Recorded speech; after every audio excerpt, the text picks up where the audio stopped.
चलो, तो एक बहुत इंपॉर्टेंट पार्ट हम लोग चालू कर रहे हैं, बहुत इंपॉर्टेंट इन द सेंस जिसका एप्लीकेशन काफी हेवी हो, रिलेटिवली थोड़ा हो सकता है डिफिकल्ट टू अंडरस्टैंड भी हो या डिफिकल्ट टू सॉल्व भी हो आपके लिए।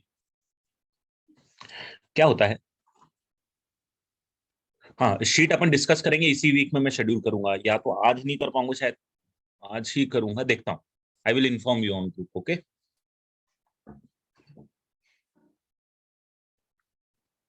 तो आज मैं स्टार्ट कर रहा हूँ पीरियोडिक फंक्शंस। हमने बात करा था पीरियोडिक फंक्शंस क्या होते हैं, ये तो आपको पता ही है।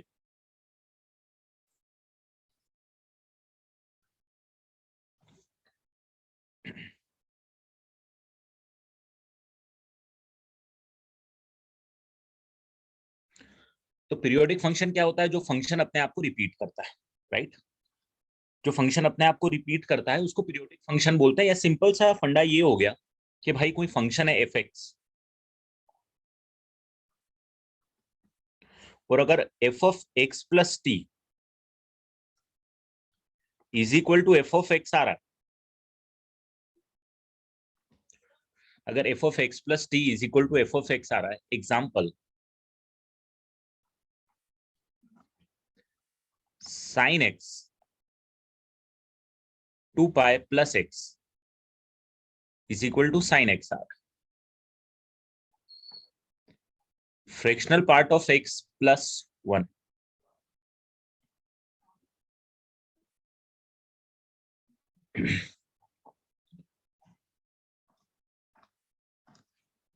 या fractional part of x plus one is equal to fractional part of X आ रहा है। कलर चेंज हो गया।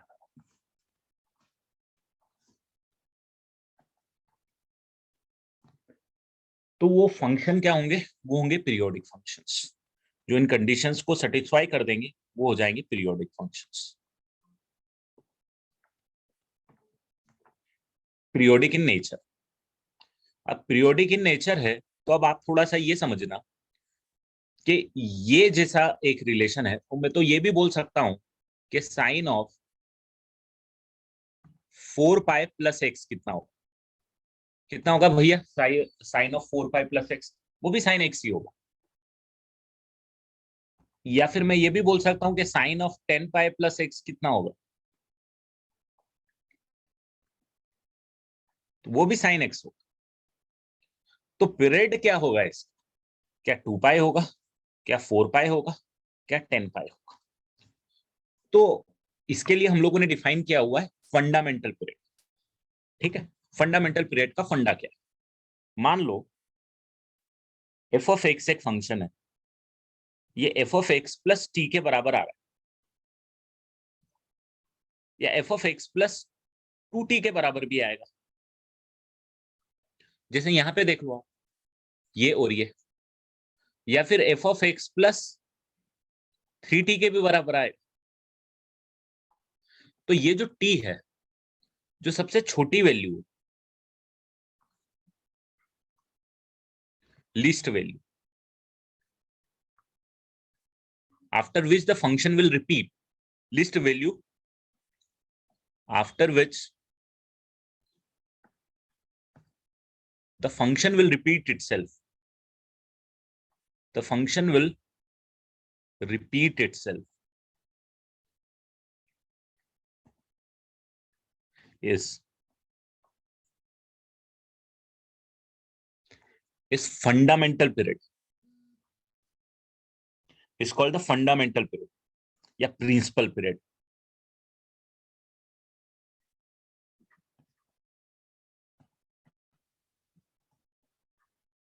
ये वर्ड है जो हम लिखते हैं, बाकी हम बोलते हैं उसको पीरियड ही है। जैसे साइन एक्स के लिए हम क्या बोलेंगे?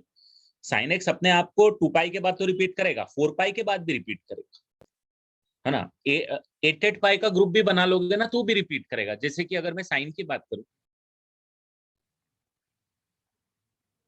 ये ग्राफ होता है 2 पाई, अब ये साइकिल हो गई, एक और साइकिल हो गई, इसे चलता जाएगा इन्फिनिटी तक। ये तो अब आप,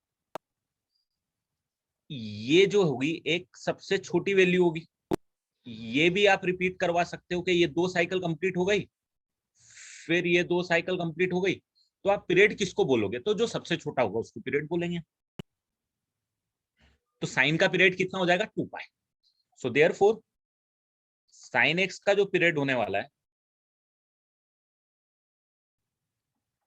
वो 2 पाई हम बोलते हैं, और अगर बहुत ही स्पेसिफिकली बोलोगे तो प्रिंसिपल पीरियड बोल दे, राइट? क्योंकि वही जैसे मैं यहाँ पे बोल रहा हूँ आपको, अगर मैं इतना इतना बड़ा भी ग्रेप लूंगा, ये तो ये भी तो कॉपी पेस्ट हो रहा है, ये वाली पूरी चीज भी तो कॉपी पेस्ट हो रही है। जैसे ये हो गई एज इट इज, ये 2 साइकिल कंप्लीट यहाँ पे, बट ये साइकिल जो है क्या इससे छोटी वैल्यूज के लिए रिपीट हो रही है? अगर हो रही है, अगर छोटी वैल्यूज के लिए, तो वो आपका प्रिंसिपल पीरियड होगा। जैसे यहाँ पे ये और ये आपका पीरियड होगा, ना कि 4 पाई, ना कि 6 पाई, ठीक है? क्योंकि अगर कोई भी फंक्शन 2 पाई के बाद रिपीट कर रहा है तो उसको 4 पाई के बाद रिपीट करना ही है, उसको 6 पाई के बाद करना ही है, मतलब मल्टीपल ऑफ पीरियड में तो रिपीट करना ही करना है, ठीक है? जैसे यहाँ पे लिखा हुआ टी के बाद अपने आप को रिपीट कर रहा है, तो फिर 2t के बाद भी करना ही है, 3t के बाद भी करना ही है, 10t के बाद भी करना है, 100t के बाद भी करना है। But what about the principal period, या हमारी डेली लैंग्वेज में पीरियड, जो मिनिमम वैल्यू होगी वो। तो ये हो गई periodicity of a function and the period of a function, ठीक है? अब बात करेंगे डिफरेंट डिफरेंट फंक्शंस के बारे में, जो बहुत नोन फंक्शंस है, जो बहुत फेमस फंक्शंस हैं, उनकी पीरियोडिसिटी और उस पे फिर कैसे कर।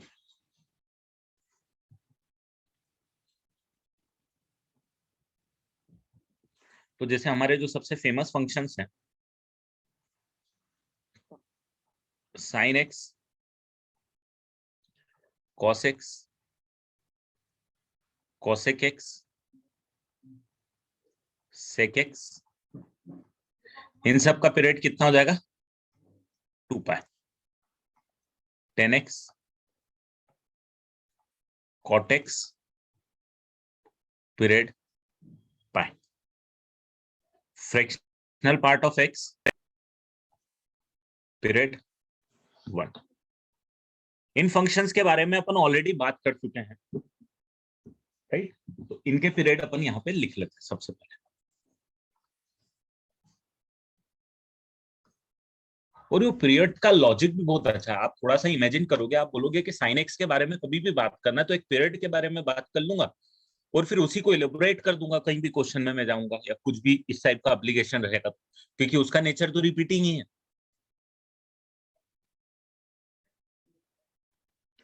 तो आप ग्राफ को इमेजिन करके भी पीरियड लिख सकते हो, ऐसा नहीं कि आपको पीरियड पता है तो ग्राफ बनेगा। आपको ग्राफ अगर बना दिया तो भी आप पीरियड बना सकते हो।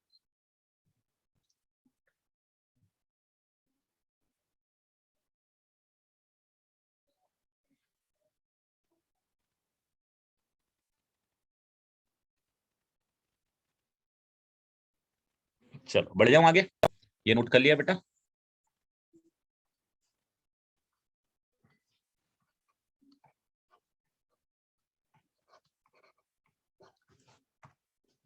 अब नेक्स्ट है, अगर आपको साइन स्क्वायर एक्स का पीरियड दिया तो आप निकाल सकते हो कितना होना चाहिए साइन स्क्वायर एक्स का।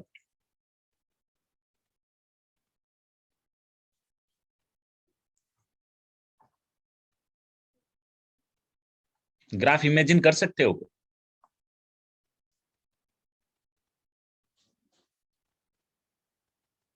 नेगेटिव वैल्यू पॉजिटिव हो जाएगी साइन स्क्वायर, राइट?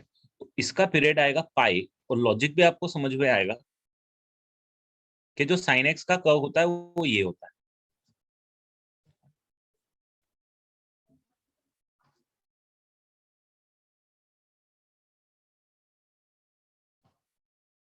ये साइन एक्स की एक साइकिल होती है, ये एक से ज्यादा साइकिल। अगर इसी को स्क्वायर करोगे आप तो 1 पे 1 ही आएगा, 0 पे 0 ही आएगा, यहाँ पे 0 पे 0 आएगा। डेफिनेटली साइन एक्स से नीचे आएगा, नीचे आएगा। ये लॉजिक भी आपको समझना चाहिए। क्यों आना चाहिए? क्योंकि जो भी वैल्यू 0 से लेकर 1 के बीच में आएगी, अगर उसका स्क्वायर करोगे आप तो वो उस ओरिजिनल वैल्यू से कम आएगी। राइट। 0 से 1 के बीच में अगर आप 0.9 ले रहे हो तो 0.9 का स्क्वायर 0.8 को आना है, 0.9 से कम आना है। तो देयरफॉर साइन स्क्वायर एक्स का ग्राफ साइन एक्स के नीचे आना है। हाँ, यहाँ पे पक्का 1 हो जाएगा, यहाँ पे दोनों इंटरसेक्ट हो जाएंगे, यहाँ पे भी दोनों इंटरसेक्ट हो जाएंगे, यहाँ पे भी दोनों इंटरसेक्ट हो जाएंगे, और यहाँ पे फिर ये पॉजिटिव बन जाएगा। अब ऐसा नहीं है कि इसका मिरर इमेज आएगा, ये मत समझना कि ब्लैक वाले का मिरर इमेज आएगा, ये इसके नीचे ऐसा चलेगा, है ना, कर्वेचर ही होगा बट थोड़ा सा डिफरेंट होगा, एक्चुअली स्मूथ भी होगा, तो वो तो अपन बाद में बात करेंगे, ठीक है। तो पीरियड इज पाई, वो नेगेटिव वैल्यू को भी पॉजिटिव बना रहा है, और आपको समझ में आ रहा होगा कि यहाँ पे जो आएगी 0.1 और यहाँ पे जो आएगा 0.1, तो 0.1 का स्क्वायर या -0.1 का स्क्वायर सेम आने वाला है, तो दैट्स वाई रिपीटिंग। तो आप ये बोल सकते हो कि भाई साहब साइन की पावर nx, कॉस की पावर nx, कोसेक की पावर nx एंड सेक की पावर nx के पीरियड कितना आना है। तो ये पाई आएगा या फिर ये 2 पाई आएगा। कैसे 2 पाई आएगा, अगर मैं साइन क्यूब एक्स का निकालू तो साइन क्यूब एक्स का पीरियड कितना आएगा। तो आप देखोगे कि यार देखो साइन क्यूब, साइन का ग्राफ तो यही होने वाला है,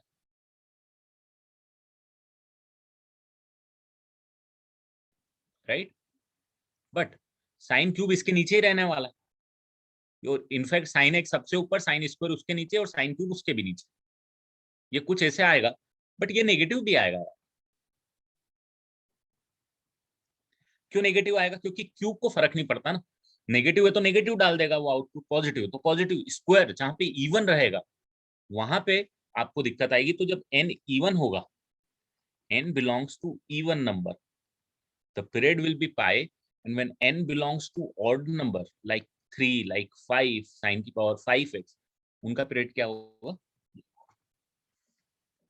वहीं अगर 10 की बात करूं और कॉट की बात करूं,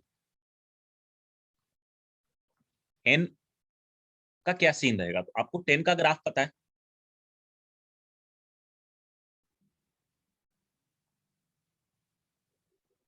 ये होता है।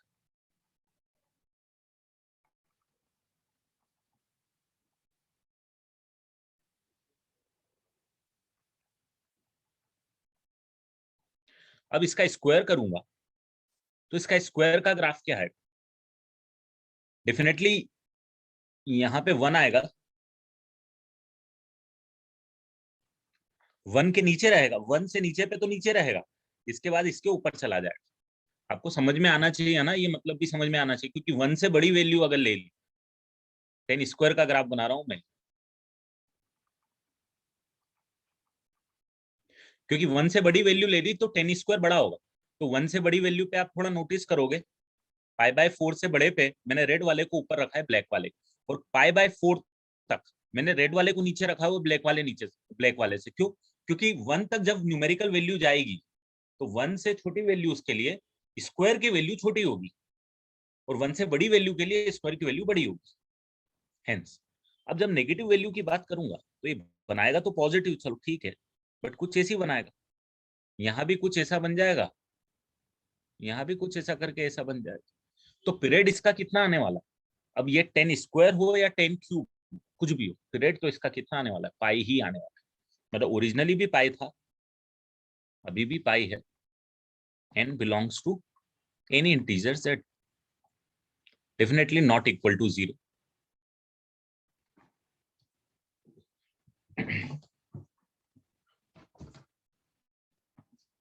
तो थोड़ा सा ये चेंजेस आएगा, ये आपको थोड़ी सी पता होना चाहिए।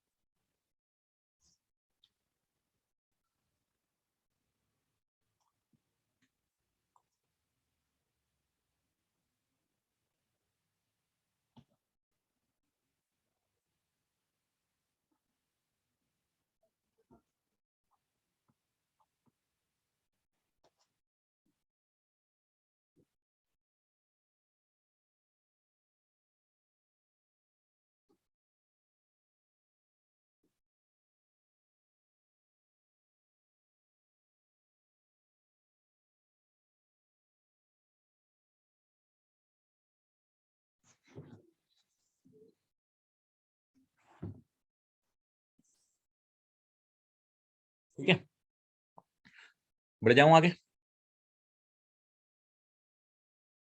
अब वहीं पे मान लो आपने मॉड साइन एक्स बना दी, तो मॉड साइन एक्स का पीरियड आप बता पाओगे क्या आएगी?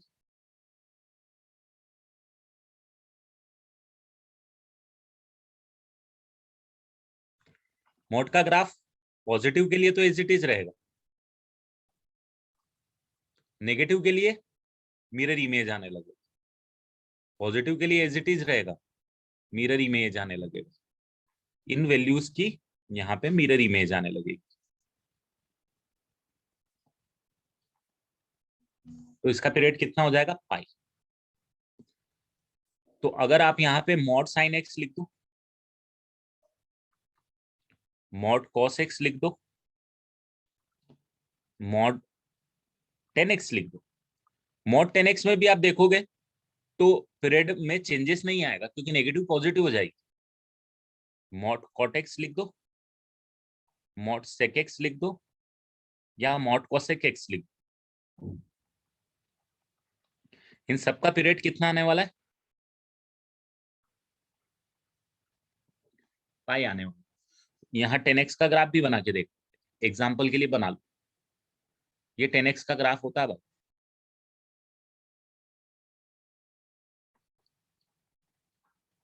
एक साइकिल होती है, मॉड में पॉजिटिव में तो यही चलेगी, नेगेटिव में यहाँ से ऐसी चली जाएगी। तो रिपीटेशन तो उसको उतने के बाद ही होना है, ग्राफ डेफिनेटली चेंज हो जाएगा बट रिपीटेशन पाई के बाद ही।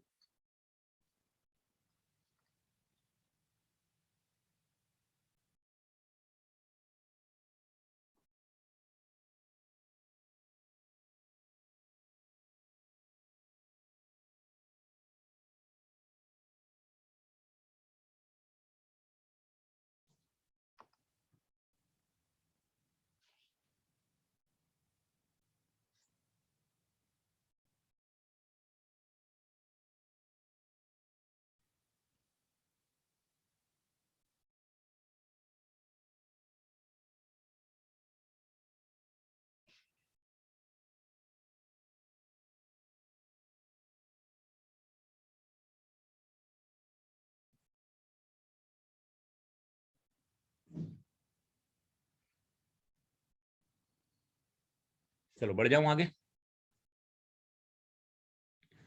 अब मान लो मुझे पीरियड निकालना है,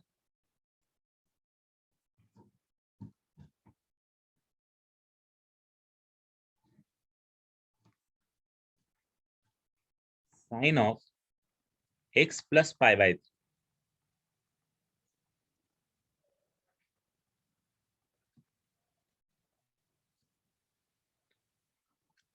10 ऑफ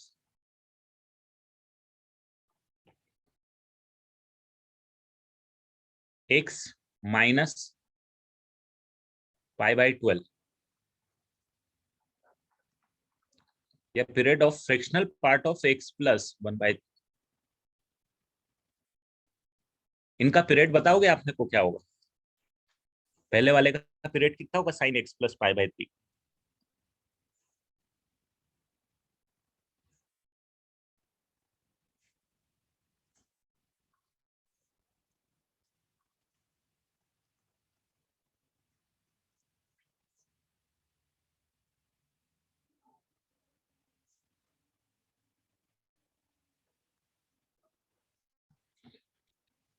तो पहले वाले का आप ग्राफ बनाओगे तो आपको क्या मिलेगा? आप ट्रांसफॉर्मेशन करोगे, है ना, इसका क्या होगा? ग्राफ शिफ्ट हो जाएगा, कितने से शिफ्ट हो जाएगा? 5/3 से शिफ्ट हो जाएगा। किधर हो जाएगा? लेफ्ट शिफ्ट होगा कि राइट शिफ्ट होगा भाई इसका ग्राफ? बताओ जरा, लेफ्ट शिफ्ट होगा या राइट शिफ्ट होगा? लेफ्ट शिफ्ट होगा। लेफ्ट शिफ्ट में पीरियड चेंज होगा क्या? यहाँ पे पीरियड चेंज नहीं होगा। तो इसका पीरियड कितना आएगा भाई? इसका पीरियड आएगा आपका पाई, 2 पाई, सॉरी, जो पीरियड ओरिजिनल साइन का होता था इसका पीरियड। ठीक है, नेक्स्ट वाले का बताओ। नेक्स्ट वाले में तो और गेम हो गया आपके साथ।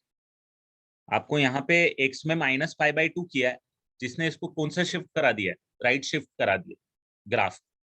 और +3 करेगा तो इसको कौन सा शिफ्ट करा दिया जरा बताओ तो? +3 ने कौन सा शिफ्ट कराया होगा इसको ग्राफ? -π/12 तो राइट शिफ्ट कराएगा, +3 कौन सा शिफ्ट कराएगा?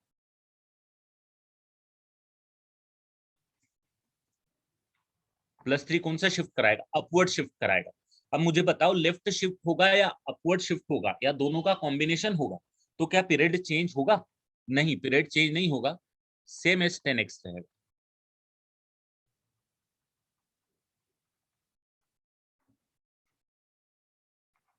लास्ट वाला बताओ जरा, फ्रैक्शनल पार्ट ऑफ x+3 का ग्राफ बना दोगे?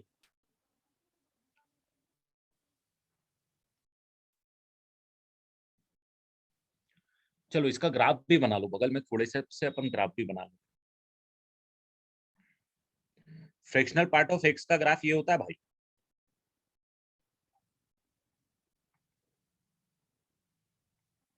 ये होता है ना फ्रैक्शनल पार्ट ऑफ x का ग्राफ। इसमें अगर +1/3 करूंगा तो ग्राफ किधर शिफ्ट होगा?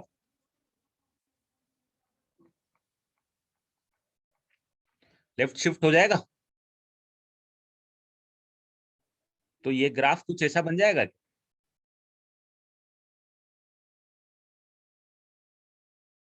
क्या इसका पीरियड चेंज हुआ? और 5 से मल्टीप्लाई करूंगा तो क्या होगा? मल्टीप्लाई बाय 5, ग्राफ क्या हो जाएगा? ऐसा बड़ा हो जाएगा, ऐसा बड़ा हो जाएगा, ऐसा बड़ा होगा कि जो मैक्सिमम वैल्यू है भाई, ये मैक्सिमम अच्छी भी वैल्यूज आएंगी वो 5 हो जाएंगी। ये रहेगा 1 पे ही, ये 2/3, ये -1/3, फिर यहां से चालू होके फिर ये बड़ा बनेगा। मतलब ग्राफ में जस्ट है 5 का मल्टीप्लीकेशन होने से क्या होता था, मैंने आपको बताया था, ग्राफ अपवर्ड स्ट्रेच हो जाएगा, राइट, वर्टिकल डायरेक्शन में स्ट्रेच हो जाएगा, बट पीरियड में चेंजेस नहीं आएगा। इसका भी पीरियड कितना होगा भाई? पाई होगा, same as fractional part of x.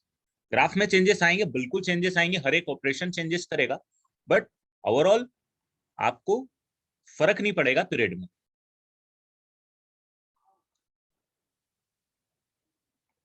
तो ओवरऑल क्या हो रहा है? ओवरऑल ये हो रहा है भाई साहब कि अगर एफ एक्स का पीरियड जो है वो टी है, तो अगर इसका ट्रांसफॉर्मेशन आप कर रहे हो, आप कोई कांस्टेंट को ऐड कर रहे हो, आप कोई कांस्टेंट को सब्सट्रैक्ट कर रहे हो, या फिर आप किसी कांस्टेंट को मल्टीप्लाई कर रहे हो, ठीक है, या फिर आप किसी कांस्टेंट को मल्टीप्लाई भी कर रहे हो और ऐड और सब्सट्रैक्ट भी कर रहे हो अलग constant, it will not going to make any difference, the period will remain t only, so the period will not change, that you have to take care of, that you need to take। हाँ, multiplication और division दोनों parallel process है बेटा। If you are dividing by 3 it means you are multiplying by 1/3, right. तो जो multiplication का scene वही divide का सीन आ जाएगा। 2 से मल्टीप्लाई करना है, 2 से मल्टीप्लाई करना, सॉरी 2 से डिवाइड करना या 1/2 से मल्टीप्लाई करना, बोथ आर सेम थिंग्स। तो एक्चुअली क्या है ना, division is a part of multiplication only, अगर आप उसको थोड़ा फील करोगे। एडिशन और सब्सट्रैक्शन जैसे काम है ना, दोनों भाई भाई, ऐसे ही मल्टीप्लिकेशन और डिवीजन भी भाई भाई। अगर आप 3 में 2 को सब्सट्रैक्ट कर रहे हो या 3 में -2 को ऐड कर रहे हो, बात सेम, ठीक है। तो कभी भी मैंने अगर कोई फंक्शन दिया, तो अब आपको देखना है कि उसमें जो ट्रांसफॉर्मेशन लगे हैं वो किस टाइप के लगे हैं, वो ग्राफ में कैसे चेंजेस आए। तो if you are multiplying by a constant पूरा फंक्शन को, not changing the period, if you are adding and subtracting in the values of x, then also period is not changed। चलो बढ़ जाऊं आगे।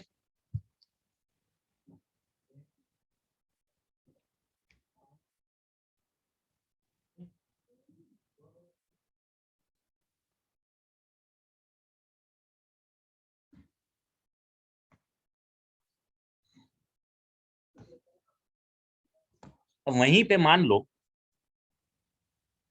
मैंने आपको दिया फंक्शन दिया, suppose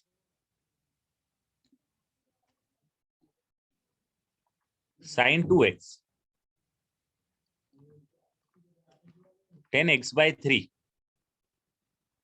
fractional part of x/10 या मॉड ऑफ cot ऑफ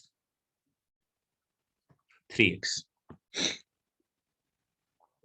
तो पीरियड में क्या चेंजेस आएंगे भाई? sin 2x का पीरियड कितना आएगा बताओगे क्या आपको?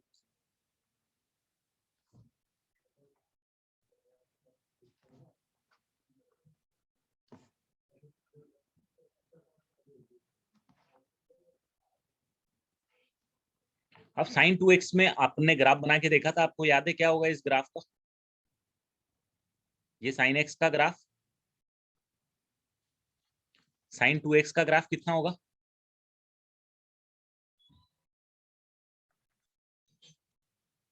स्क्वीज हो जाएगा। Very good.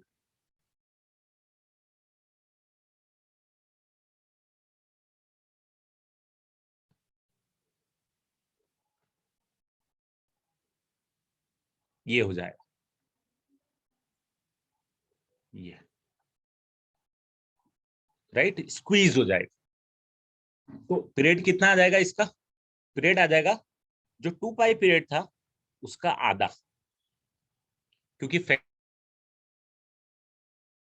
टू भाई 10x/3 का पीरियड कितना हो जाएगा? 10x का तो पता है आप,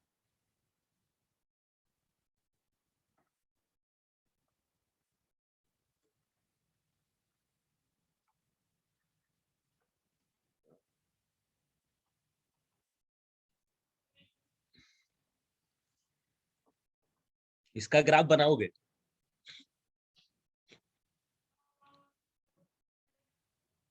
तो 3 पाई/2, दिस इज पाई/2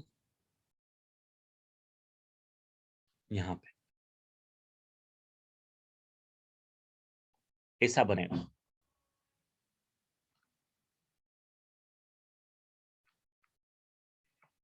तो कितने फैक्टर से मल्टीप्लाई हो जाएगा? डेफिनेटली 3 के फैक्टर से मल्टीप्लाई हो जाएगा। तो आपका पीरियड कितना आ जाएगा यहाँ पे? जो पाई 10 का पीरियड होता है उसका मल्टीप्लीकेशन बाय 3।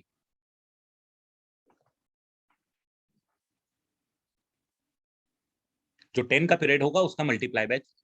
सिमिलरली आप फ्रैक्शनल पार्ट ऑफ x/10 का अगर बनाओगे तो कितना हो जाएगा? 10 × 1, क्योंकि यहाँ 10 के फैक्टर से डिवाइड हुआ तो पीरियड 10 के फैक्टर से चेंज हो जाएगा। और जरा बताओ तो मेरे को cot ऑफ 3x का पीरियड कितना आना चाहिए सेम फंडे से?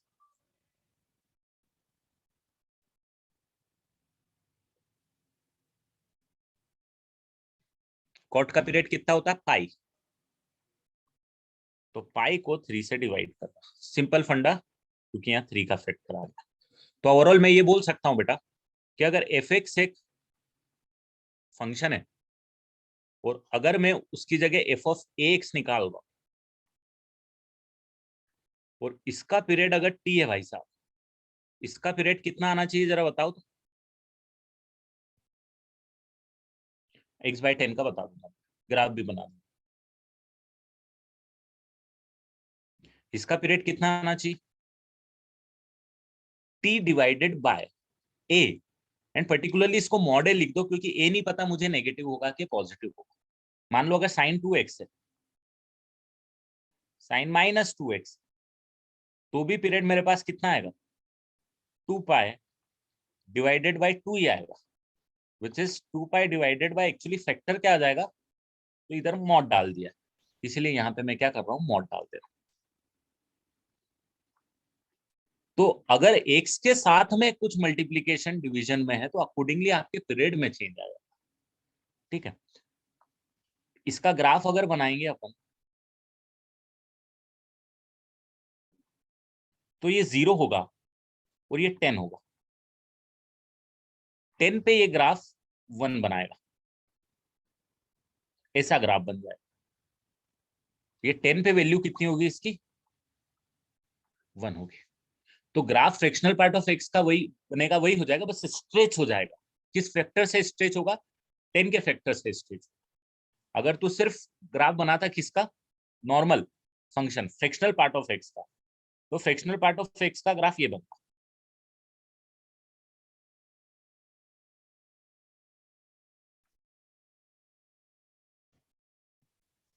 ठीक है, ये जिसमें कितना होता? ये 1 होता, ये 2 होता, ऐसे 10 तक इसमें कितनी साइकिल चल जाती? 10 साइकिल चल जाती, बट यहाँ एक ही साइकिल चलेगी।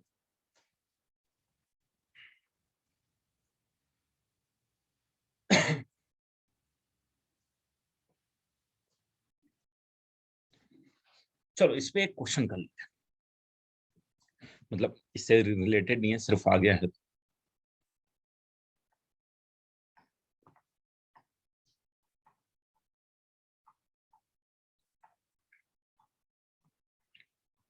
Number of solutions when x belongs to 0 to 10।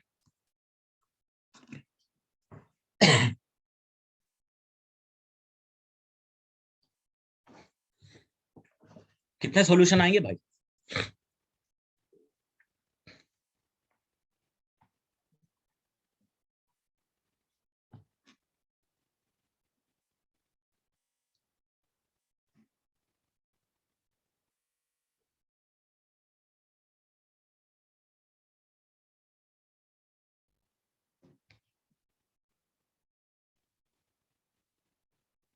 वो ऐसा करो, 10 को ओपन ब्रैकेट कर दो तो मजा आएगा।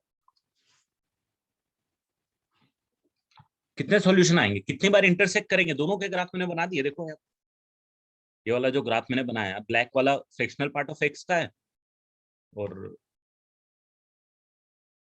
ये दूसरा वाला fractional part of x by 10 का। आप देखो कितने बार इंटरसेक्ट करेगा? 1, 2, 3, ऐसे फिर 3 से लेके 4 के बीच में एक बार इंटरसेक्ट कर जाएगा। तो ऐसे कितने पॉइंट ऑफ इंटरसेक्शन आएंगे? तो अगर आपको इसे लॉजिक से निकालना है,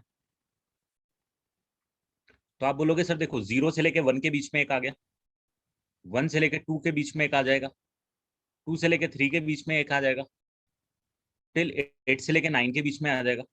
9 से 10 के बीच में सॉल्यूशन नहीं आएगा। यहाँ एक सॉल्यूशन आएगा, यहाँ एक आएगा, यहाँ एक आएगा, यहाँ एक आएगा, यहाँ नहीं आएगा। 9 से 10 के बीच में नहीं आएगा।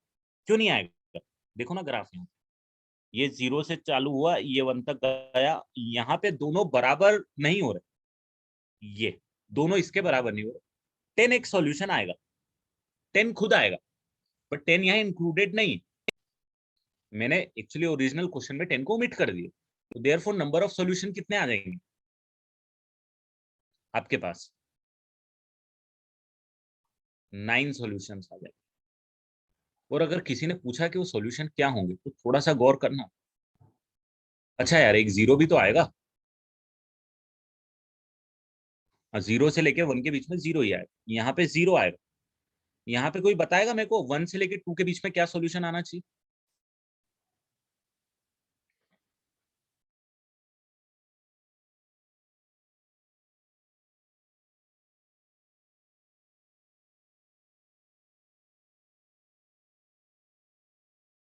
वन से लेके 2 के बीच में क्या सॉल्यूशन आना चाहिए?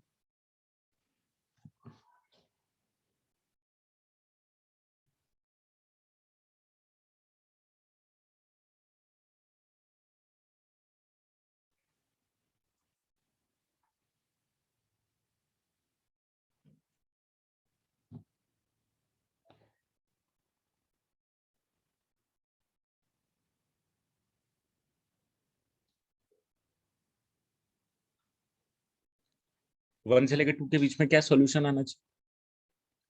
Can someone tell me the value between 1 and 2? क्या वैल्यू आनी चाहिए?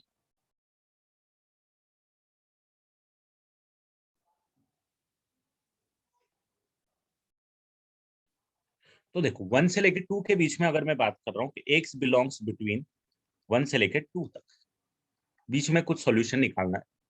इस बीच में फ्रैक्शनल पार्ट ऑफ एक्स कितना हो जाएगा? कोई मेरे को इक्वेशन लिख के बताएगा कि फ्रैक्शनल पार्ट ऑफ एक्स क्या होता है और fractional part of x by 10 क्या होगा?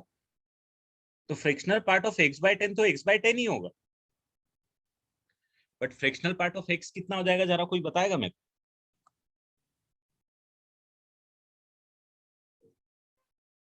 ये वाली इक्वेशन मैंने लिखाई थी, याद है? ये वाली 1 से लेके 2 के बीच में इसको क्या लिखेंगे?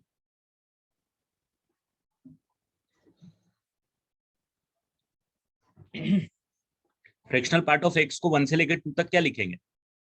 X minus 1। बिल्कुल सही बोल रहा हूँ, एक्स माइनस 1। ये याद होना चाहिए, ये जरूरी होंगी छोटी छोटी चीजें जब क्वेश्चन, और जब ये दोनों बराबर होंगे, जब ये वाला सॉल्यूशन आएगा। कौन सा वाला सॉल्यूशन? ये जो मैं बना रहा हूं, ये वाला।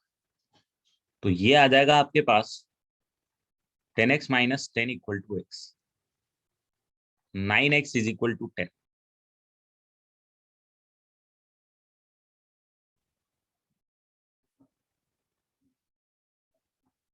x is equal to 10/9।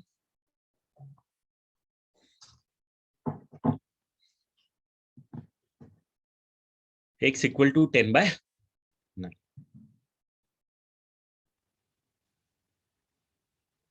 अगर ऐसे ही कोई पूछेगा कि x बिलोंग्स टू 5 से लेके 6 के बीच में क्या आएगा, तो 5 से लेके 6 के बीच में आप इन दोनों को लिख दो, ये तो सेम ही रहेगा, इज इट इजी आएगा। ये 5 से लेके 6 के बीच में x माइनस 5 आ जाएगा, x माइनस 5 को इक्वेट करोगे, आपके पास आंसर आएगा। तो नंबर ऑफ सॉल्यूशंस की बात रहेंगी तो नहीं आएंगे, बट सॉल्यूशंस क्या आएंगे? तो मैंने आपको एक एग्जांपल बता दिया कि x जब 1 से लेके 2 के बीच में आएगा तो आंसर क्या आएगा। देखो ये चीजें हैं, ऐसी इनफाइनाइट चीजें बन सकती है क्वेश्चन में। ये तो जस्ट अभी मैं बना रहा था और किसी ने मेरे से पूछा कि सर इसको एक बार और एक्सप्लेन कर दो, तो मैंने ग्राफ बना दिया, ग्राफ बना दिया, तो मेरे को लग गया कि चलो ये भी डिस्कस, ऐसा भी कुछ डिस्कस कर लेते। तो जस्ट प्रोस्पेक्ट बहुत है, फंडा सिंपल जो हमने किया वही फंडा फ्रैक्शनल पार्ट में, बट डेफिनेटली क्वेश्चन थोड़ा सा घुमा सकता है। चलो तो वापस पीरियोडिक फंक्शन से आएंगे, ये तो खैर पीरियोडिक फंक्शन का कुछ नहीं था।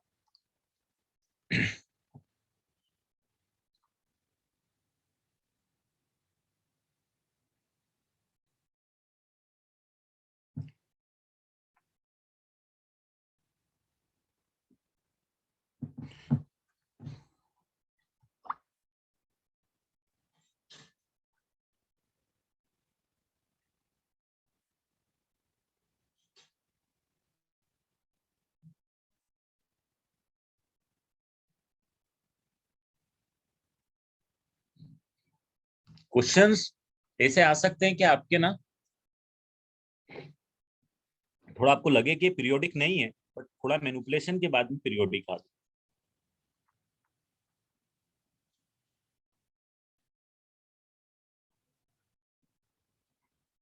Is it a periodic function? And if yes, then what is the period?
तो ये ऐसा क्वेश्चन आपको मिलेगा, एक बड़ा सा क्वेश्चन भी मैं असाइनमेंट में दूंगा, उसमें आएगा। इसको थोड़ा सा मैनिपुलेट करने के लिए अब आपको क्या करना पड़ेगा, मैं ये लिख,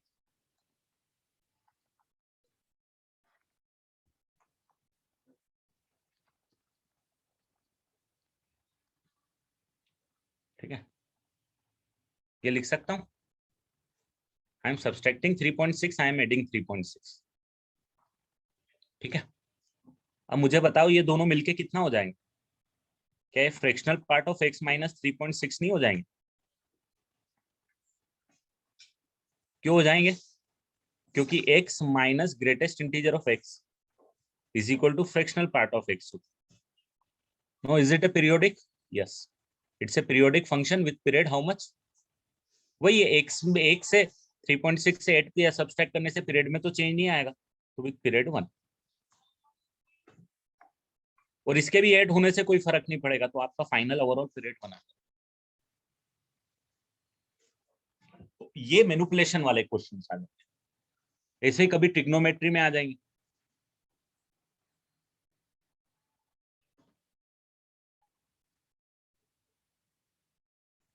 जैसे मान लो f x is equal to sine square x plus cos square x. Is it a periodic function?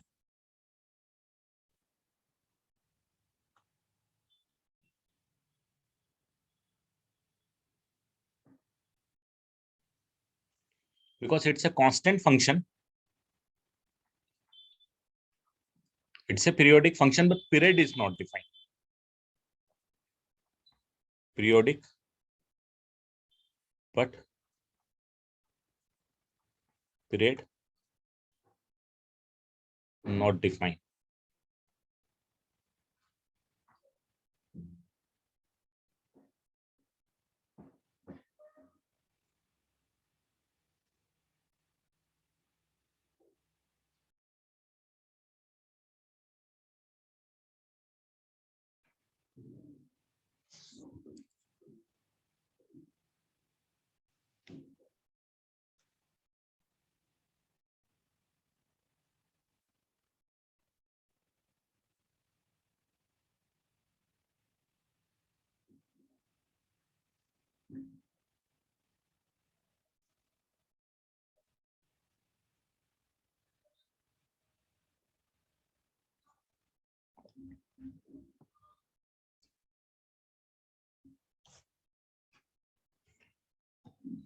ठीक है, तो कभी भी कोई कांस्टेंट फंक्शन है, तो कांस्टेंट फंक्शन का जो पीरियड है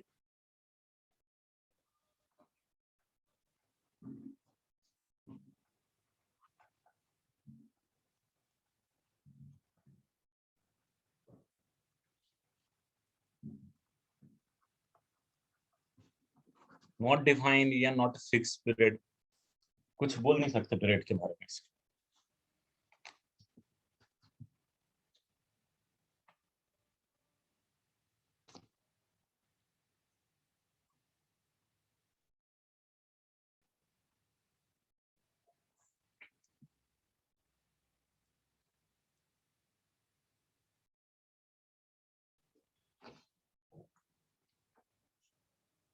बढ़ जाऊं आगे?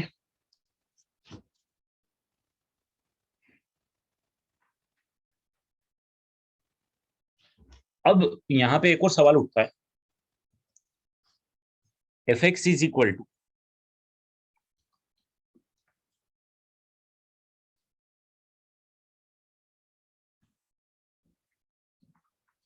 Sign 2x plus cos 3x।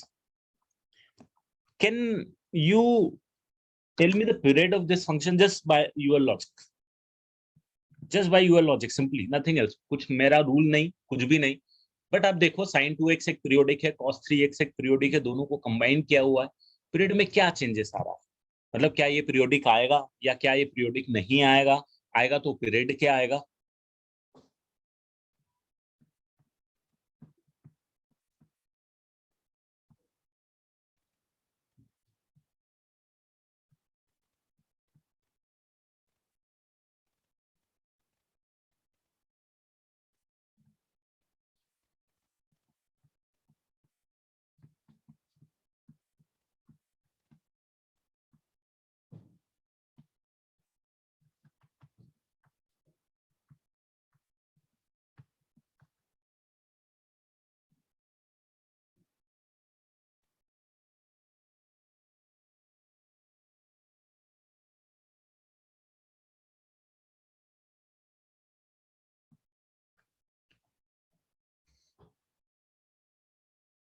Last वाला लिख लो।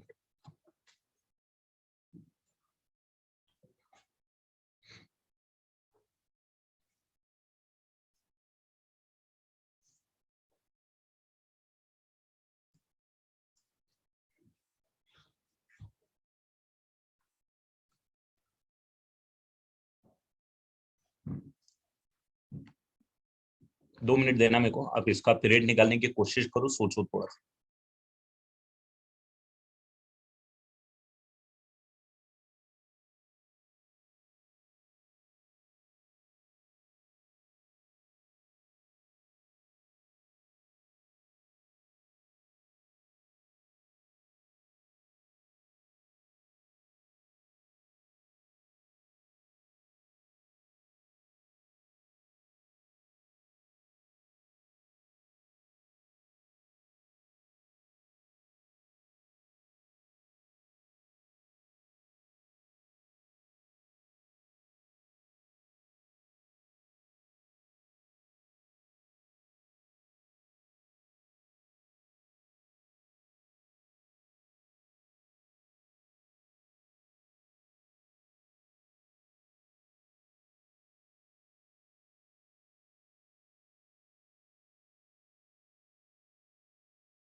देखो इसका पीरियड कितना होने वाला है,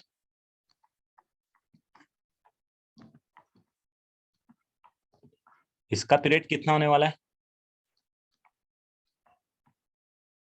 ये दोनों पीरियड है। ये अपने आप को पाई के बाद रिपीट करता है, ये अपने आप को 2π/3 के बाद रिपीट करता है। तो मेरे को जरा बताओ कि ये पूरा फंक्शन ओवरऑल कितने के बाद रिपीट करेगा। चलो इसका एक एग्जांपल देता हूं छोटा सा। एक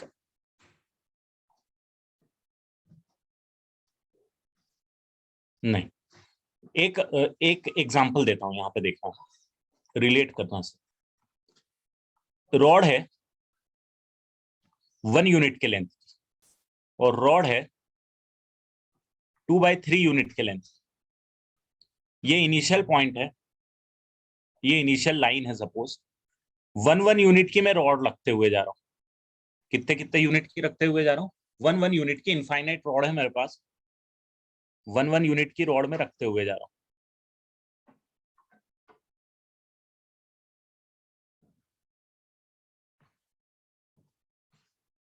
और यहां पे मैं 2/3 की रॉड रखते हुए जा रहा हूँ। दोनों का पॉइंट कहीं पे मैच होगा क्या?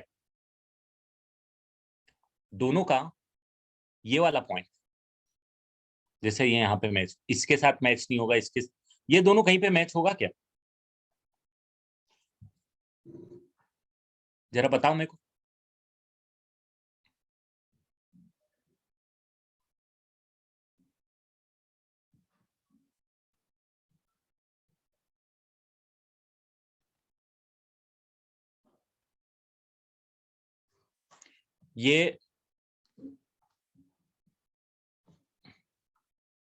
ये 2/3 हो गया, ये भी 2/3 हो गया, तो ये टोटल 4/3 हो जाएगा।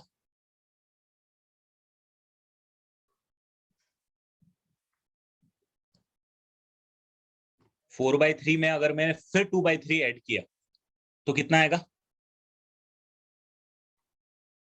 यहाँ पे आ जाएगा क्या? मैच हो जाएंगे ये दोनों? ये दोनों मैच हो जाएंगे क्या? ये 2/3 2/3 के 3 और ये 1 और 1 के, तो ये ओवरऑल 2 और ये भी ओवरऑल कितना हो जाएगा? 6/3 विच इज इक्वल टू। तो ये कहाँ पे मैच होंगे दोनों? दोनों मैच होंगे, एलसीएम एचसीएफ पढ़ा है, LCM of 1 and 2 divided by highest common factor of the denominator of both of them 1 and 3। यहां पे ये दोनों मैच होंगे हमेशा, ठीक है।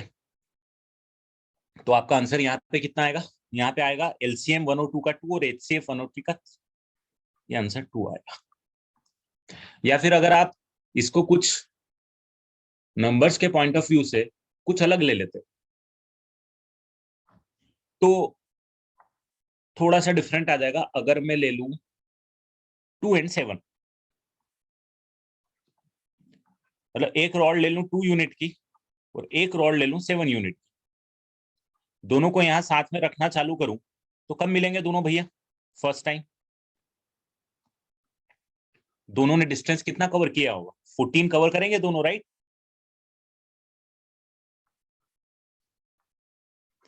दोनों ये 2 कवर कर लेगा और ये यहाँ पे आके मिल जाएंगे, मतलब जो टोटल यूनिट होगी 14, मतलब एलसीएम होगा। यहाँ भी आप एलसीएम ही निकाल रहे हो, इन दोनों का एलसीएम ही निकाल रहे हो, बट इन दोनों का एलसीएम निकालने का तरीका ही यही होता है कि LCM of two fraction is LCM of numerator divided by HCF of denominator. आप एलसीएम ही निकाल रहे हो, एलसीएम ऑफ 2 and 7 यहां निकाला, और ये जो आपने निकाला ये आपने एलसीएम ही निकाला, LCM of 1 and 2/3, but actually ये दोनों इंटीजर नहीं है। तो एलसीएम 2 और 1 और 2/3 का एलसीएम निकालने के लिए न्यूमरेटर का एलसीएम निकलता है और डिनोमिनेटर का एचसीएफ निकलता है, ठीक है। अब जरा मुझे बताओ कि इसका पीरियड कितना आना चाहिए,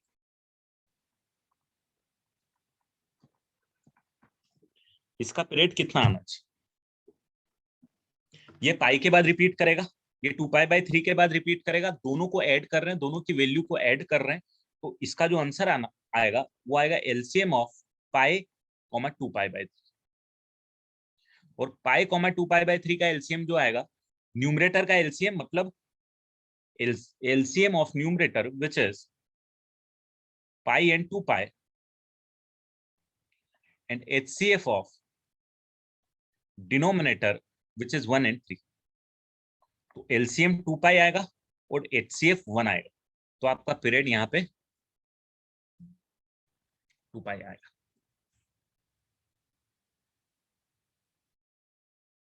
तो यहाँ पे हमको क्या यूज करना पड़ा, एलसीएम का फंडा। कॉन्सेप्ट भी देखो यहाँ पे, थोड़ा सा देखो, मैं ग्राफिकली भी समझाता हूँ।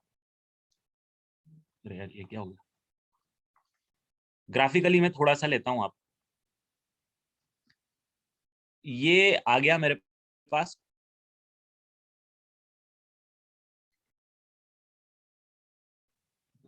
ये आ गया आपके पास पाई, ये आ गया आपके पास 2π, है ना। इसका पीरियड पाई है, 2 बार इसकी साइकिल रिपीट हो गई। cos 3x का जब आप बनाओगे, cos 3x का पीरियड आएगा 2π/3, 120 डिग्री। अरे यार इसमें ग्राफ बनाने में बहुत दिक्कत आ जाएगी, ग्राफिकली तो मेरे को बनाने के लिए डोस्मोस को यूज करना पड़ेगा, इतने में बना ही नहीं पाऊंगा। तो इसको तो यहाँ पे अभी लिख लो, ग्राफिकली मैं आपको एक बार नेक्स्ट स्लाइड में समझाऊंगा।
यहाँ पे देखो, ये दोनों का ग्राफ है। रेड वाला जो है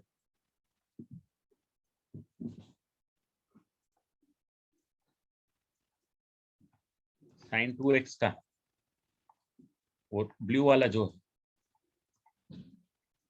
cos 3x।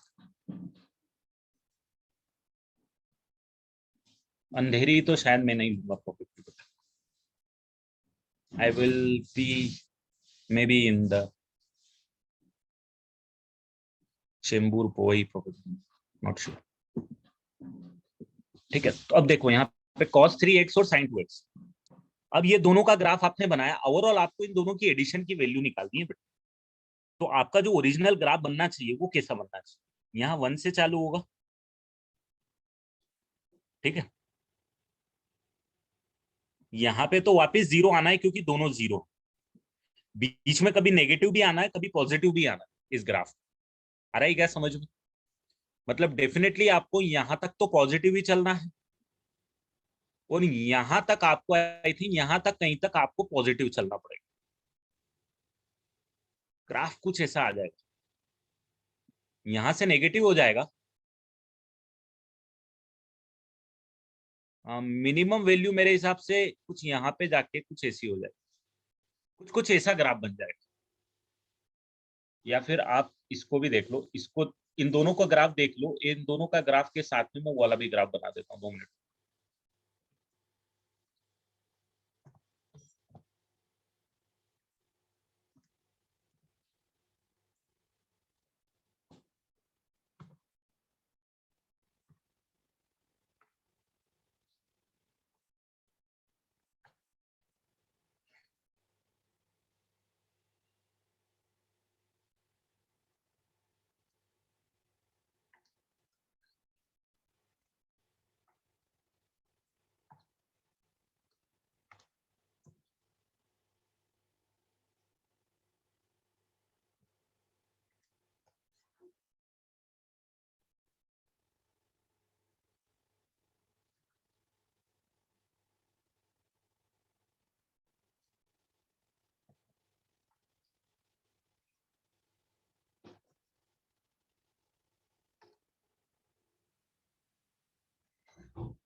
देखो बेटा, ये यहाँ पे मैंने तीनों का ग्राफ बनाया है, और एक ये जो नया वाला ग्राफ है यहाँ पे, कौन सा, ये वाले कलर, ये वाला, ये इन दोनों के एडिशन का ग्राफ।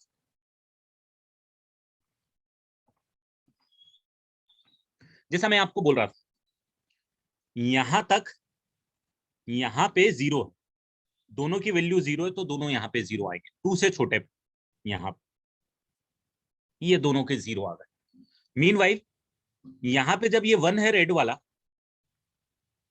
ये नेगेटिव में है, बट डेफिनेटली -1 नहीं है, तो यहाँ तक पॉजिटिव आएगा ग्राफ। यहाँ पे कहीं पे मेरे हिसाब से नेगेटिव हो जाएगा, यहाँ पे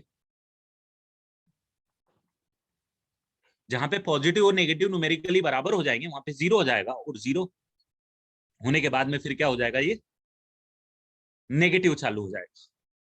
जैसे यहाँ पे भी आप देखोगे तो नेगेटिव पॉजिटिव यहाँ तक चलता रहेगा। जैसे ये 2 आ गया, 2 पे ये पॉजिटिव आएगा। 2 पे क्यों पॉजिटिव आएगा, ये नेगेटिव की वैल्यू जो है न्यूमेरिकली, ये पॉजिटिव की वैल्यू से, बट ओवरऑल आप देखोगे तो ग्राफ अपने आप को रिपीट कब करेगा,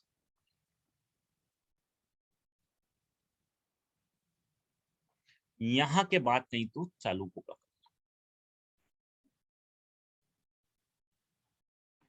यहाँ से ये वाली जो वैल्यू आ रही है, वो वैल्यू यहाँ पे आ रही है ग्राफ की वापस, यहाँ पे कहीं पे रिपीट होगा, डेफिनेटली 2π पे होगा। ये जो होगा ये 2π होगा। अब इसका ग्राफ आप देखो कैसा बना, यहां से बढ़ेगा, डिक्रीज हुआ, यहाँ पे कुछ रिपीटेशन नहीं होगा। तो ये ओवरऑल क्या आने वाला है, ओवरऑल ये जो पीरियड आने वाला है आपका, ये पूरा का चलता जाएगा यहाँ तक, और बस यहाँ पे पहुंचा कि अब रिपीट होना चालू हो जाएगा, और ये जो टाइम होगा ये पूरा 2π होगा, क्योंकि दो ग्राफ का एडिशन हो रहा है। ठीक है, कहाँ पे होगा, कहीं पे, यहाँ पे कहीं, ये ग्राफ 0, ये ग्राफ यहाँ पे 0 है ना, ये ग्राफ यहाँ पे 1, ये ग्राफ यहाँ पे 1, दोनों ने अपनी वैल्यू साइमल्टेनियसली अचीव कर, ये 0 हो गया और ये 1 हो गया, तो दोनों का एडिशन क्या हो जाएगा, 1 हो जाएगा। तो उसके बाद में इंक्रीज होगा, थोड़ा सा, थोड़ी सी देर इंक्रीज होगा, फिर डिक्रीज होने लग जाएगा। तो ओवरऑल हमने यहाँ पे जो फंडा लगाया था वो एलसीएम का फंडा है, क्योंकि आप थोड़ा सा अगर लॉजिकल सोचोगे तो जैसे ये रिपीटेशन होता है ना, एलसीएम का फंडा ही इस तरीके से काम करता है। ठीक है, जैसे यहाँ पे ये दोनों जो रिपीटेशन हुआ, तो इन दोनों का एलसीएम निकाला, आप दोनों आपस में कब रिपीट होना चालू कर देंगे, कब पूरी की पूरी साइकिल कंप्लीट करके वापस से सेम वैल्यूज आना चालू हो जाएंगी, उस टाइम पे ये ग्राफ क्या हो जाएंगे, अपने आप को रिपीट करना। तो कुछ इस टाइप का फंडा है, बट एग्जैक्टली हर क्वेश्चन में ये वाला फंडा भी नहीं। अब देखो मैं कुछ क्वेश्चन कराता हूँ, आपको आइडिया लगे। मान लो अब आपको कोई फंक्शन है, एक सेकंड, इसको डिलीट करेंगे तो फ्लो डिफरेंट आ जाएगा नोट्स में। ये अब मान लो आपके पास फंक्शन है f x mod sine 2x plus 10x by, find period.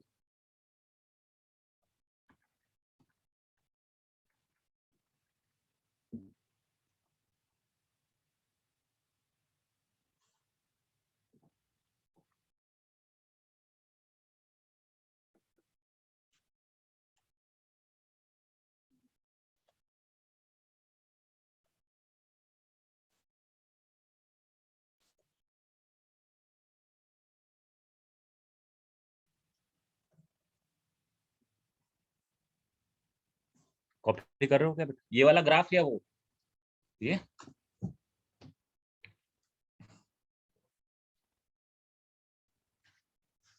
Next page.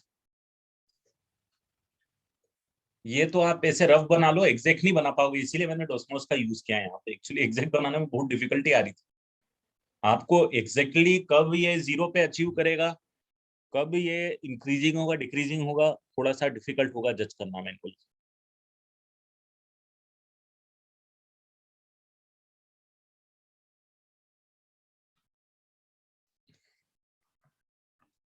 ठीक है, अब इसका पीरियड आपको निकालना है, तो जरा मुझे इसका पीरियड निकाल के बता दो।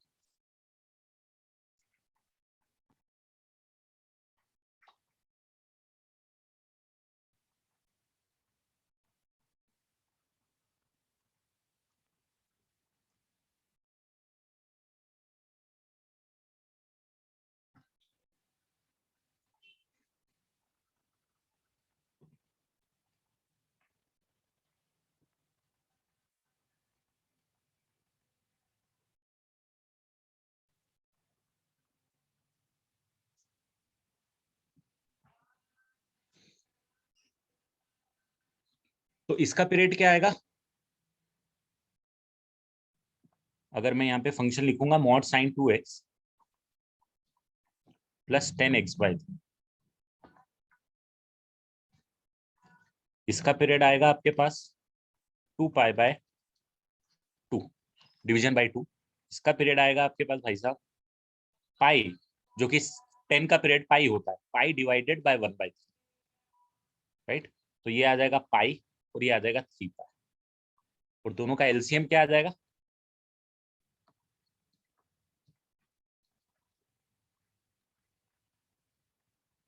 पाई और 3 पाई का तो एलसीएम निकालना होता सा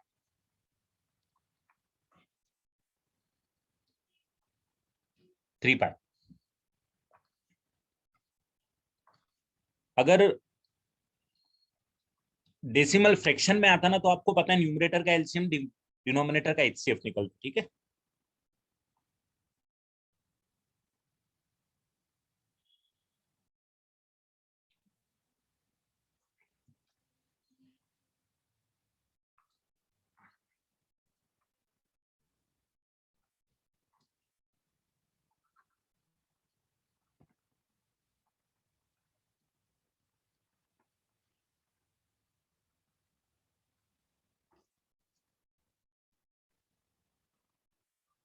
नहीं ठीक है, चलेगा, कोई भी। बताओ तो दूसरे का पीरियड क्या आएगा,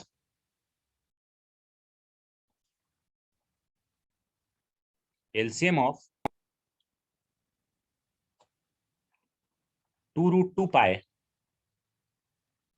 या फिर चलो इसको भी मैं थोड़ा डिटेल में ही लिख देता हूँ तो कंफ्यूजन नहीं होगा। इसका पीरियड कितना आएगा बेटा? 2 pi divided bye 1/√2 which is 2√2 pi. Correct. इसका पीरियड कितना आएगा बेटा? 2 पाई, जो कि cos x का पीरियड होता है, डिवाइडेड बाय 3/2 4√2 पाई/3। और इन दोनों का कंबाइंड आंसर कितना आएगा? एलसीएम ऑफ 2√2 पाई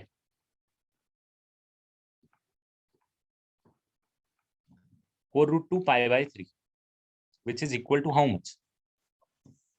बताओ तो। 2√2 पाई और 4√2 पाई का एलसीएम, 4√2 पाई/3 का एलसीएम।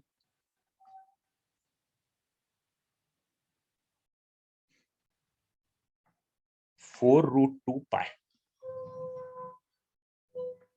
ये आपका पीरियड आ जाएगा। न्यूमरेटर का एलसीएम, डिनोमिनेटर का एचसीएफ, एक में डिनोमिनेटर 1 है, 3 है, एचसीएफ 1 हो जाएगा। न्यूमरेटर 2√2 पाई है और 4√2 पाई है, 4√2 पाई हो जाएगा। तो 4√2 पाई/1 इज 4√2 पाई। और आपको थोड़ा सा ये भी समझ में आना चाहिए, इसमें 2 मल्टीप्लाई करोगे ये आ जाएगा, इसमें 3 मल्टीप्लाई करोगे ये आ जाएगा, है ना। तो डेफिनेटली कॉमन मल्टीपल आ रहा है। नेक्स्ट वाला बता दो जरा।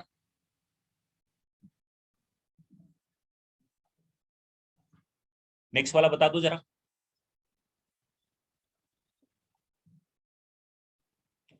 अब डायरेक्ट भी लिख सकते हो, मैं अब डायरेक्ट ही लिख दूंगा।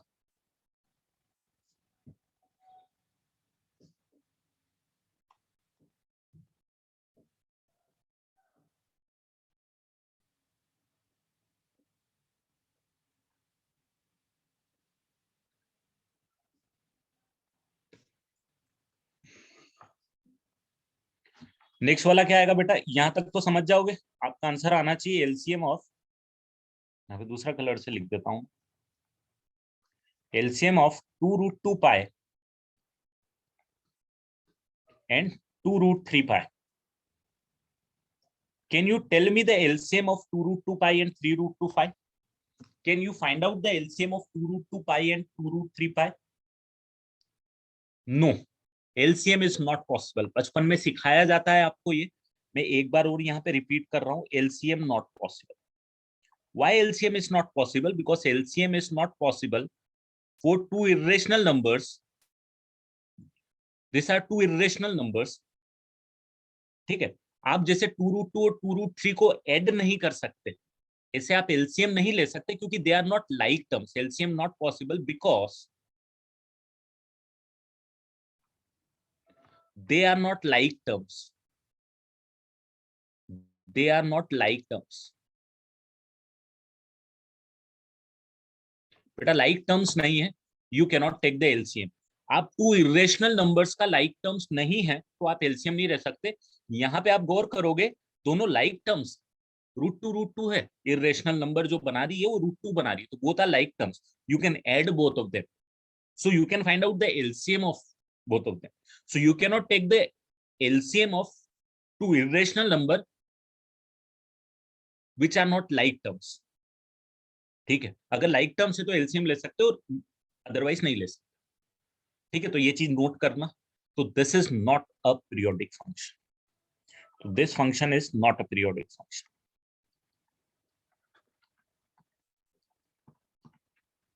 और एक्चुअली ना, आप थोड़ा सा इसको लॉजिकल देखोगे, ये तो मैंने मैथमेटिकली आपको समझा दिया, बट आप लॉजिकल अगर किसी भी चीज के बारे में उसकी फीलिंग लेने जाओगे, √2 और √3 नंबर डेसिमल में आप लिख ही नहीं सकते।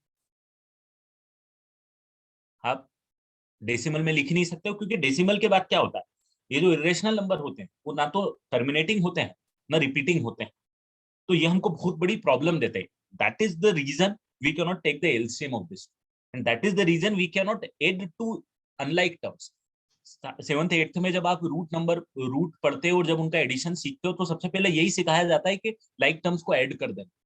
अगर अनलाइक टर्म्स है तो you can not simplify, √2 + √3 will remain as it is. Similarly √2 और √3 का एलसीएम इज नॉट पॉसिबल, ठीक है, because they are irrational numbers. चलो नेक्स्ट इज आपका जो यहाँ पे आंसर आना चाहिए, नेक्स्ट वाला वो आना चाहिए एलसीएम ऑफ कितना आना चाहिए जरा बताओ तो? 2π/3 एंड 1। तो यहाँ पे तो एक दूसरी दुनिया आ गई, ये बोल रहा है यहाँ पे दिक्कत जो आ गई मेरे पास वो क्या आ गई? LCM not possible here as well. Why LCM is not possible here? Here the reason is different, because LCM of a rational and irrational terms is not possible. Pi itself is a irrational number. पाई आपको पता है ना 3.14 exact value नहीं होती है बेटा, उसकी approximate value होती है 22/7। It is not an exact value. तो पाई एक इरेशनल नंबर, तो 2π/3 एक इरेशनल नंबर है और 1 एक रेशनल नंबर। तो एक रेशनल और इरेशनल नंबर का एलसीएम भाई साहब नहीं पॉसिबल है। LCM not possible, right, because rational and irrational terms are, rational and irrational terms are. तो भाई it is also not a periodic function.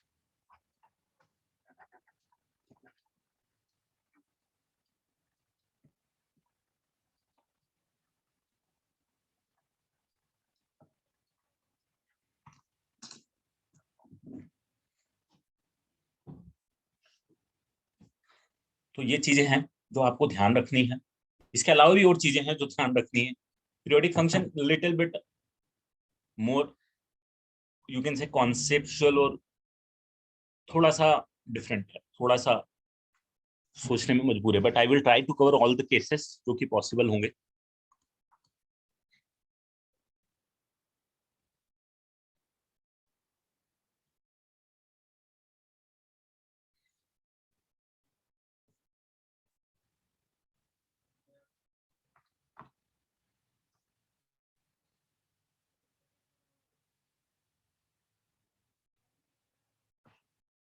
चल बढ़ जाऊं आगे।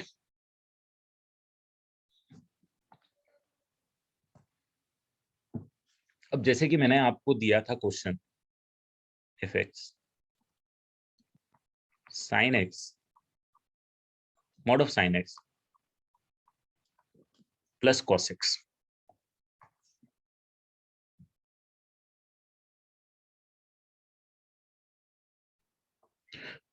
Yes you can say Vedant, वो इतना अच्छा साउंड नहीं करता इस टाइप से बोलना कि जिसका एडिशन पॉसिबल नहीं उनका एलसीएम, बट हाँ लॉजिक वही है, कनेक्ट वही होना कि दो इरेशनल नंबर का एडिशन पॉसिबल नहीं है। दो इरेशनल नंबर्स का अगर लाइक टर्म्स नहीं है तो उनका एलसीएम भी पॉसिबल। और एलसीएम कहीं ना कहीं देखना, मैंने देखो वो 2/3 और 1 यूनिट की रॉड लेके बताया था, तो उस तरीके से सोचेगा तो जब डेसिमल के बाद में चीजें रिपीट ही नहीं हो रही है, टर्मिनेट नहीं हो रही, तो उस तरीके का कर ही नहीं पाएगा। मतलब अगर आप यहाँ पे देखोगे, अगर आप थोड़े से मैथ्स के डिटेल में जो बेसिक आपने पहले पढ़ा हुआ, मैंने यहाँ पे आपको लिया था, दो दो रॉड लेके बताई थी। यहाँ पे आप देखो, अगर एक √2 और √3 यूनिट की रॉड ले लोगे ना, बना दो आप सेम पॉइंट पे, आ ही नहीं सकता, आएगा ही नहीं। क्योंकि डेसिमल के बाद भी they are non terminating non repeating, तो इट इज नॉट पॉसिबल कि वो ये वाला जो पॉइंट है दोनों का सेम जगह आए। यहाँ नेचुरल नंबर्स है, जहाँ रेशनल है वहां तक चल जाएगा, पर जहां इरेशनल नंबर आया वहां नहीं चलेगा। बट अगर दो इरेशनल टर्म्स है, मतलब एक रॉड √2 की ले ली, एक रॉड 2 √2 की ले ली, तो मिल जाएगा। ठीक है, तो कहीं ना कहीं inspired by the same thing है, फीलिंग है बस नंबर्स की, और कुछ।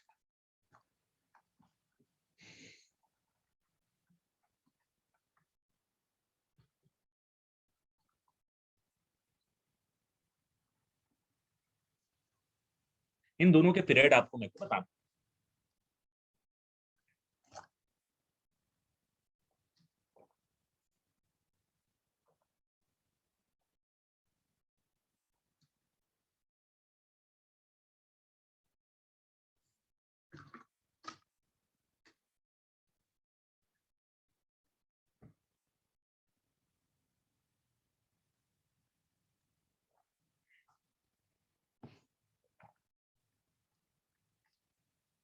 इसका पीरियड आपको पता है पाई, इसका पीरियड आपको पता है 2π, सो देयरफॉर इसका पीरियड कितना हो जाएगा? 2π, दोनों का एलसीएम इज 2π। इसका पीरियड पाई, इसका पीरियड पाई, तो आपका पीरियड कितना होना चाहिए? दोनों का एलसीएम पाई। बट हम मैं बोलूंगा यहाँ एक और चैलेंज आ गया, ये गलत है, ये सही, ये सही है, ये गलत। क्यों गलत है भाई, ऐसा क्या हो गया कि यहाँ पे गलत है, उसको समझते हैं, है ना। ये एक एक आप बोल सकते हो एक ऐसा केस आता है जिसमें जेई तो थोड़ा कंफ्यूज कर देता है। अब ऐसा क्यों हो रहा है? ऐसा इसीलिए हो रहा है कि जब भी आप किसी नए फंक्शन का, मान लो आप एफ एक्स प्लस, या एफ एक्स मैंने यूज कर लिया, तो m x plus g x का, m x plus n x का अगर आप एलसीएम निकाल रहे हो, अगर आप पीरियड निकाल रहे हो, इसका पीरियड T1 है और इसका पीरियड T2 है, तो आपका सही कॉन्सेप्ट है कि LCM of T1 and T2 आना है। इसमें कोई दिक्कत नहीं, ये 99% जगह काम करेगा। बट इफ मान लो LCM of T1 and T2 is T, but if you get a number less than T, number less than T, for which mx and gx, mx and nx will change, will not change, will interchange themselves, will exchange, or you can say interchange themselves.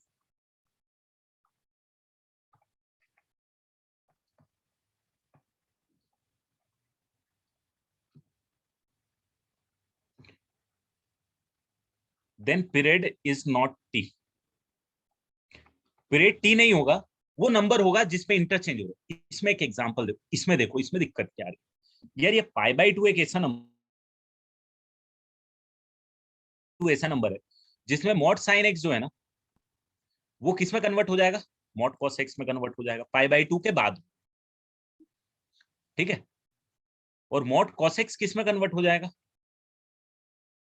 Mod sine x में convert हो जाएगा, अगर आपने π/2 को add कर दिया।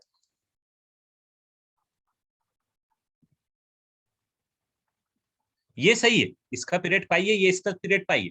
But overall क्या हो रहा है कि अगर भाई साहब ये दोनों ही आपस में ये बन गया और ये कॉस वाला मॉड ये बन गया, तो भाई रिपीट हो गई ना वैल्यू वापस। हमको तो रिपीटेशन चाहिए था, हमारी तो डेफिनेशन ये थी, हमारी डेफिनेशन एलसीएम तो थी नहीं, वो तो हमने एक ट्रिक बना ली थी, राइट। अगर दोनों आपस में एक्सचेंज होगा तो क्या हो जाएगा, तो वो जो छोटा नंबर है जिसपे एक्सचेंज होंगे वो आपका पीरियड हो जाएगा। अब ये कैसे निकालोगे आप कि भैया वो नंबर π/2 ही क्यों होगा? तो भाई अपन ने मैथ्स पढ़ा है, अपनी ऑब्जर्वेशन है कुछ, उस ऑब्जर्वेशन के बेसिस पे निकाला कि साइन आपको पता है। यहाँ पे दिक्कत ये होती है कि मॉड लगा है, अगर ये मॉड नहीं लगा रहता तो एक्सचेंज नहीं होते हैं तो, है ना। Mod of cos of π/2 plus x is equal to mod of minus sine x होता है। बट ये मॉड होने के कारण अब माइनस साइन एक्स लिखूं या प्लस साइन एक्स लिखूं, मॉड के अंदर फर्क नहीं पड़ता है। That is the reason mod एक यहाँ पे प्रॉब्लम दे रहा है। एक तो मॉड प्रॉब्लम दे ही रहा है, साथ में वो साइन और कॉस भी अपने आप को क्या करते हैं, एक्सचेंज करते हैं π/2 के बाद, बट न्यूमेरिकली एक्सचेंज करते हैं। साइन के वाइज इनका लोचा चलता रहता है, एक पॉजिटिव नेगेटिव नेगेटिव पॉजिटिव के कॉम्बिनेशन चलते रहते हैं जो 2π के बाद ही रिपीट करवाता है। पर यहाँ पे ये मॉड ने इनके साथ गेम कर दिया, इन दोनों को आपस में एक्सचेंज कर दिया, और एक्सचेंज साइन और कॉस को नहीं किया, राइट। साइन कॉस में नेगेटिव साइन डाल दी उनने, बट मॉड ने उसको पॉजिटिव बना दिया, तो उसका इफेक्ट ये हो गया कि आपको π/2 एक ऐसा नंबर मिल गया जिसके बाद में वो रिपीट हो रहा। तो ये केस आपको ध्यान रखना है कि क्या इन दोनों के एलसीएम से छोटा नंबर कोई ऐसा है जिसमें ये दोनों फंक्शन आपस में इंटरचेंज हो जाते हैं, तो वो पीरियड होगा जो छोटा नंबर आप आइडेंटिफाई करोगे, ठीक है।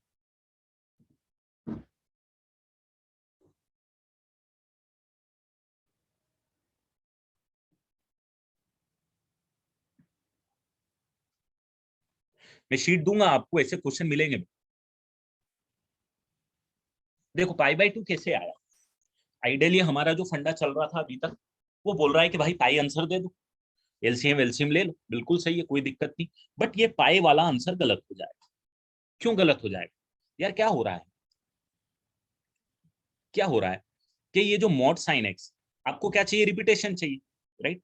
अब जो मॉड साइन एक्स है और मॉड कॉस एक्स, इसके अंदर में ये साइन एक्स अपनी साइन क्या लेता है और कॉस एक्स अपनी क्या साइन लेता है, इससे कोई लेना देना नहीं, क्योंकि मॉड लग गया तो मॉड तो पॉजिटिव बना दी, ठीक है।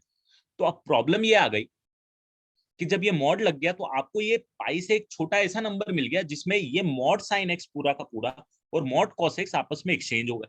साइन और कॉस एक्सचेंज नहीं होते, ये मैंने जैसे बताया, अगर यहाँ पे ये मॉड नहीं लगाऊंगा तो ये दोनों एक्सचेंज नहीं होंगे, माइनस साइन एक्स के बराबर होगा, बट मॉड लगा दिया तो ये एक्सचेंज होगा, कि ये वाला मॉड कॉस एक्स जो है वो मॉड साइन एक्स बन जाएगा पाई बाई 2 के बाद में, और मॉड साइन एक्स है वो मॉड कॉस एक्स बन जाएगा। आप थोड़ा सा इसको अगर थोड़ा सा आपको समझना है तो एक्स की वैल्यू देखो आप, पाई बाई 2 प्लस पाई बाई 6, और एक्स इक्वल टू देखो पाई बाई 6, दोनों पे वैल्यू देखो, ये आ जाएगा minus sorry plus of cos of pi by x,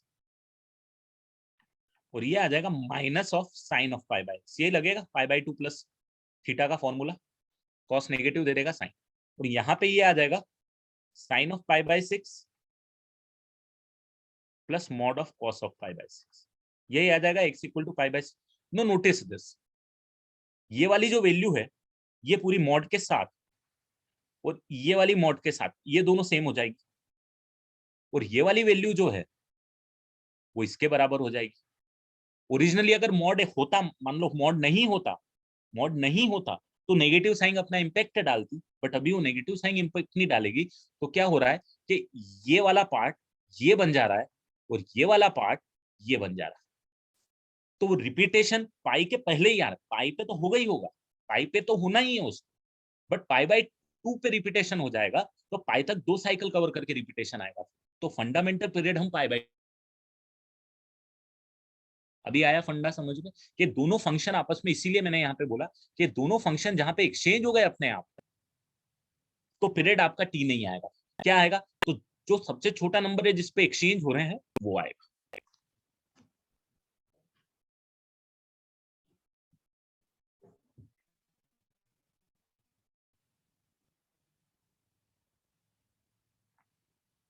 चलो एक और क्वेश्चन दूंगा मैं,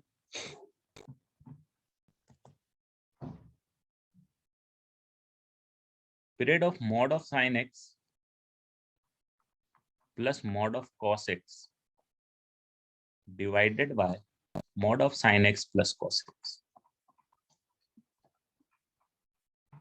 इसका पीरियड बता दो, एक फेमस क्वेश्चन है।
अब देखो यहाँ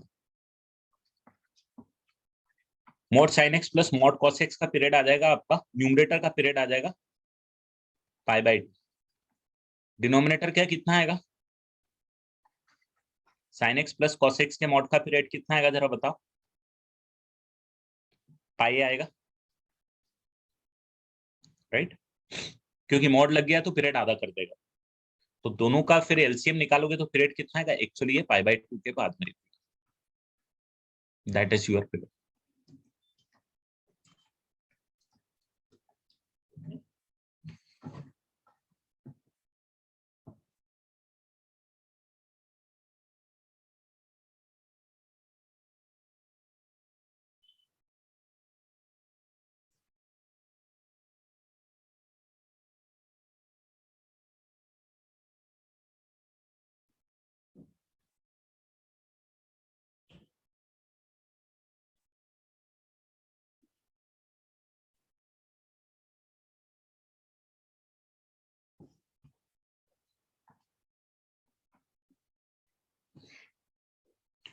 कुछ क्वेश्चन लिख रहा हूं मैं, उनके मेरे को पीरियड निकाल के बताना।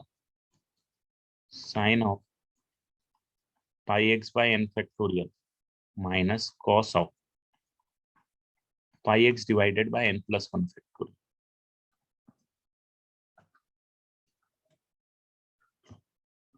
आप हमेशा ये ध्यान रखना कि रिपीटेशन कब हो रहा है।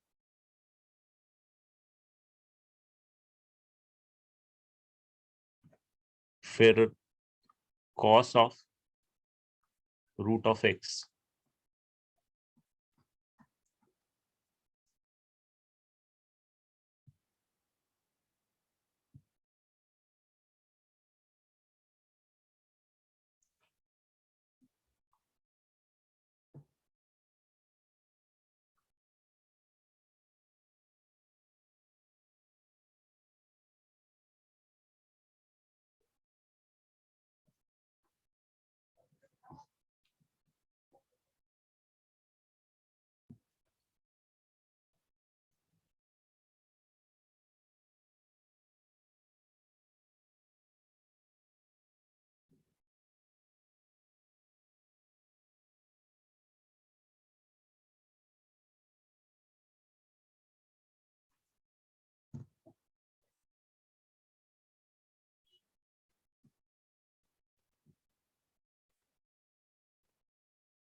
मुझे 2 मिनट देना।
हो गया बेटा पहला वाला।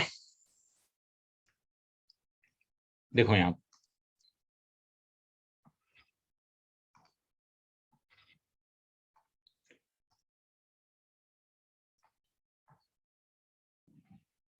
देखते हैं,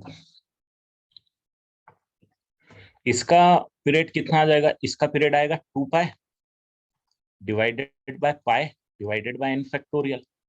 तो पाई पाई कैंसिल होकर 2n factorial. The period of this is 2n factorial. What about the period of this? 2 pi, cos का 2 पाई होता है divided by pi divided by n+1 factorial. तो ये कितना हो जाएगा, pi pi cancel, twice of n+1 factorial. अब दोनों का एलसीएम निकालना है, मतलब अब आपको निकालना है LCM of 2n factorial which is actually 1 into 2 into 3 till 2n and 2n plus 1 factorial, 1 into 2 into 3 till 2n तो जाना है। तो इन दोनों का एलसीएम जरा देख के बताओगे क्या तुम लोग, क्या आएगा? एलसीएम का क्या मतलब होता है? Common multiple. दोनों का कॉमन मल्टीपल होना चाहिए, सबसे छोटा होना चाहिए। तो एक बड़ा नंबर है और एक छोटा नंबर, तो इनका जो एक बड़ा नंबर है एक छोटा नंबर है, या 2n फैक्टोरियल छोटा है, 2n plus 1 फैक्टोरियल बड़ा है। तो अगर इन दोनों का एलसीएम निकालने की जरूरत पड़ेगी तो कितना आना चाहिए? एक और चीज यहाँ नोटिस करना दोस्तों, एक और चीज नोटिस करना इंपॉर्टेंट, इसका मल्टीपल है ये नीचे वाला। अगर इसमें 2n+1 को मल्टीप्लाई करोगे तो आपको ये मिल जाएगा। सही बोल रहा मैं? तो अगर कोई दो नंबर है, मान लो एक x है और एक 3x, तो इनका एलसीएम कितना आएगा? 3x आएगा ना। जो बड़ा वाला नंबर है वही आएगा अगर मल्टीपल है तो। इसका मल्टीपल ये आ गया और ये खुद का मल्टीपल तो है ही है। तो देयरफॉर इसका एलसीएम कितना आना चाहिए? 2n+1 फैक्टोरियल ही आना चाहिए। मतलब इसको और इस तरीके से लिखने की जगह मैं इसको लिख देता हूँ 1 into 2 into 3 till 2n into 2n+1, दोनों का मल्टीपल है ये, और इससे छोटा मल्टीपल नहीं होगा क्योंकि ये इसके बराबर ही। इससे छोटा दोनों का मल्टीपल नहीं हो सकता क्योंकि नंबर खुद है। तो आपका आंसर कितना आ जाएगा? 2n+1 factorial.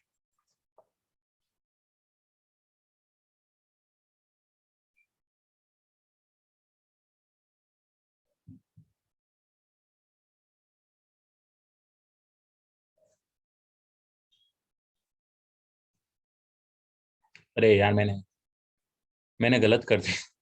अच्छा 2n फैक्ट, अरे यार, है ना, मैंने गलत कर दिया, मैंने गलत ये कर दिया कि 2 into n फैक्टोरियल है यार, ये गलत कर दी।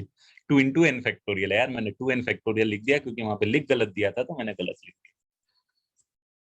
इसको आप, ये नहीं आएगा, ये आपका मैंने 2n फैक्टोरियल का एलसीएम, वो 2 into n फैक्टोरियल का एलसीएम चाहिए भाई, एंड 2 into n+1 फैक्टोरियल का एलसीएम चाहिए। तो अब जरा बता दो, तो अब आप उस कॉन्सेप्ट से आप निकाल ही सकते हो कि इसका एलसीएम कितना आना चाहिए। बड़ा नंबर ही आ जाएगा और क्या, पूरा का पूरा, राइट। ये इसका मल्टीपल है नीचे वाला, n+1 मल्टीप्लाई करोगे तो नीचे वाला मिल जाएगा। तो जो बड़ा नंबर है वही आपका आ जाएगा अगर एक दूसरे का मल्टीपल है। That is your period for this question. What about the second? तो ये मैं एक्सप्लेन नहीं कर रहा हूँ, ये मैं पिछला जो गलत है एक्सप्लेन कर दिया था, सेम बेसिस पे सेम तरीके से सोच के आप इसको कर सकते। लास्ट में आऊंगा कॉस रूट एक्स। मुझे जरा बताओ तो ये रूट यहाँ पे कुछ गेम करेगा क्या? इस रूट अपने आप में बहुत खतरनाक चीज है बेटा। कॉस एक्स और कॉस रूट एक्स में, हाँ वो पॉजिटिव होगा, दैट इज फाइन। वो हमको पीरियोडिक फंक्शन के पॉइंट ऑफ व्यू से, क्या एक्स की कुछ ऐसी वैल्यू में डाल सकता हूँ जिसके बाद कॉस रिपीट हो एक पर्टिकुलर पीरियड के बाद रिपीट?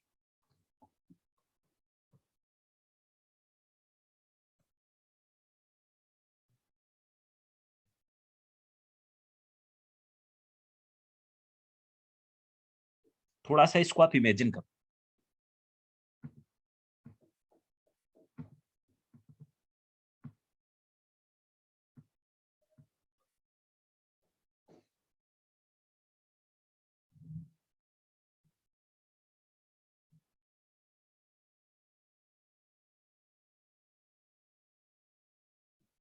ठीक है, तो आप देखोगे कभी भी जो रूट की क्वांटिटी है, रूट में एक फायदा, रूट में एक ये चीज हो जाता है, जैसे रूट एक्स का आप ग्राफ बनाते हो तो रूट एक्स का ग्राफ कैसे बनता है? 1 पे 1 होता है, फिर 4 पे 2 होता है, फिर 9 पे 3 होता है। तो थोड़ा सा आपको इसको फीलिंग पॉइंट ऑफ व्यू से समझना पड़ेगा। ये जो गैप है ये बढ़ती जाती है, ये जो गैप है ये कांस्टेंट रह जाएगी। रूट में ये दिक्कत। तो ओवरऑल मेरे पास इफेक्ट क्या आता है, कभी भी कोई भी पीरियोडिक फंक्शन में निकाल रहा हूं, जैसे मैं कॉस रूट एक्स का निकाल रहा हूं या मैं कॉस एक्स का निकाल रहा हूं, मुझे क्या करना रहेगा, इस वैल्यू को 2 पाई के डिफरेंस पे लेके आना है मेरे, राइट? जब भी तो रिपीटेशन होगा। क्या मैं इसको 2 पाई के डिफरेंस पे लेके आ सकता हूं? आप बोलोगे सर ठीक है, आप इसको ले लो 2 pi plus root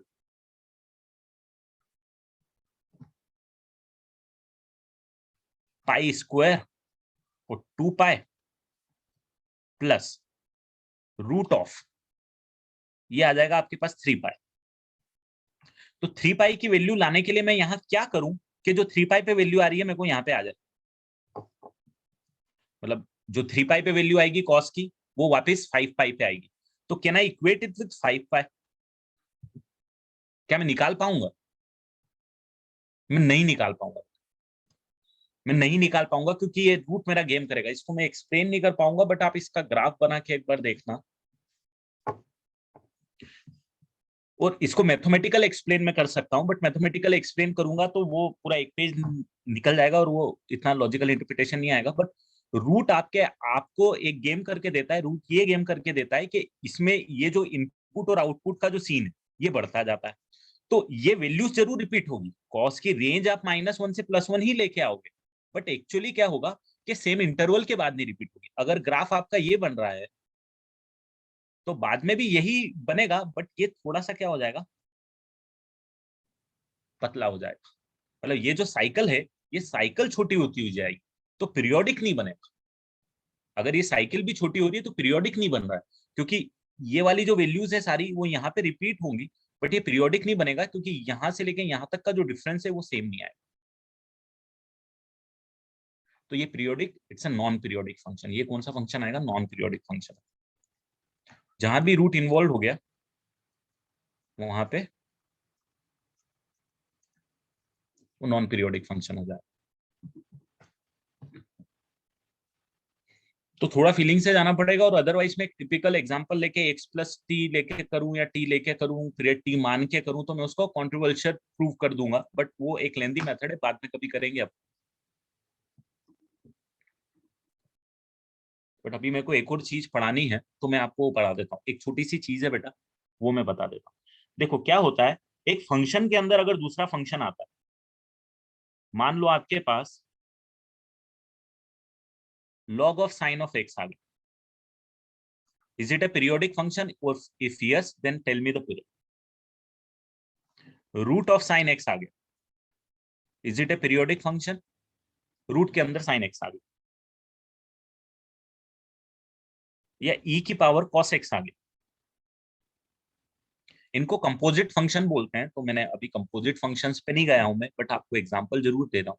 this are called composite function. Log के अंदर साइन एक्स, एक फंक्शन के अंदर दूसरा फंक्शन, रूट फंक्शन के अंदर साइन एक्स, ई की पावर एक्स के ऊपर एक्स की जगह कॉस एक्स, तो इनको कंपोजिट फंक्शन बोलते हैं। इनका पीरियड क्या आएगा थोड़ा सा मेरे को इमेजिन करके बता।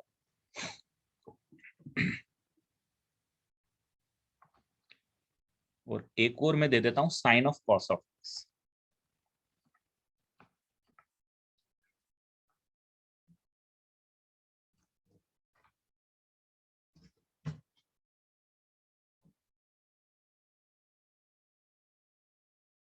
डोमेन पे नहीं जाता हूँ, पीरियोडिसिटी पे जा रहा हूँ। तो ये वैल्यू जो है ना बेटा, 0 से लेके 1 बार बार रिपीट होती जाएगी। ये पाई हो गया, ये 2 पाई हो गया, ये 3 पाई हो गया, ये 4 पाई हो गया। यहां से लेके 0 से लेके पाई तक जब आप जाओगे तो साइन एक्स जो है वो 0 से लेके 1 और फिर 1 से लेके 0 तक जाएगी, है ना। पाई बाई 2 पे कितना आ जाएगा, 1 आ जाएगा। 1 पे लॉग का ग्राफ कितना आ जाएगा, लॉग 0 आ जाएगा। एक्चुअली ये चालू होगा यहाँ से कहीं से और ये वापस खत्म यहीं पे कहीं पे हो जाएगा पाई पे। थोड़ा सा ध्यान देना, क्यों, क्योंकि पाई से छोटा हो या 0 से थोड़ा सा बड़ा हो, साइन एक्स वैल्यू सेम देगी तो लॉग एक्स माइनस इन्फिनिटी को अचीव करेगा। यहाँ पे डिफाइन ही नहीं होगा और यहाँ पे फिर ऐसा बन जाएगा। तो इसका पीरियड वही आना है जो ये अंदर वाले फंक्शन का पीरियड आना। क्या होने वाला है, ये जो अंदर वाले फंक्शन का पीरियड आने वाला है वही ओवरऑल पीरियड आने वाला है, तो इसका 2 पाई ही पीरियड आएगा। सिमिलरली यहाँ पे भी 2 पाई ही आए, सिमिलरली यहाँ पे भी 2 पाई ही आए। थोड़ा सा आप और प्रैक्टिस करोगे तो आपको क्लियरिटी आएगी, जो इनके अंदर वाले के पीरियड है वही आएंगे। यहाँ पे थोड़ा सा गेम हो सकता है आपके पास, जैसे गेम में बोल रहा था ना रिपीट हो जाएंगे अपने आप, तो यहाँ पे शायद गेम हो सकता है। इसमें नहीं होगा तो शायद इसमें तो हो ही जाएगा। हमने इनकी रेंज की बातें करी है, याद है आपको। एक ट्रिग्नोमेट्री के अंदर दूसरा ट्रिग्नोमेट्रिक फंक्शन, इसको भी कंपोजिट फंक्शन बोलते हैं, कि साइन एक्स के अंदर cos x. Composite function x class में और बातें करेंगे डिटेल में।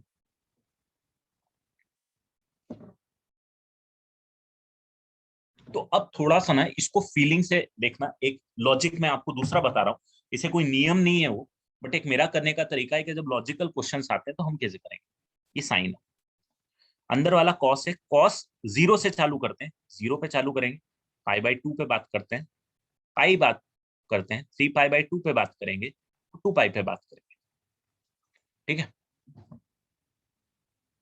हाँ एक सेकेंड।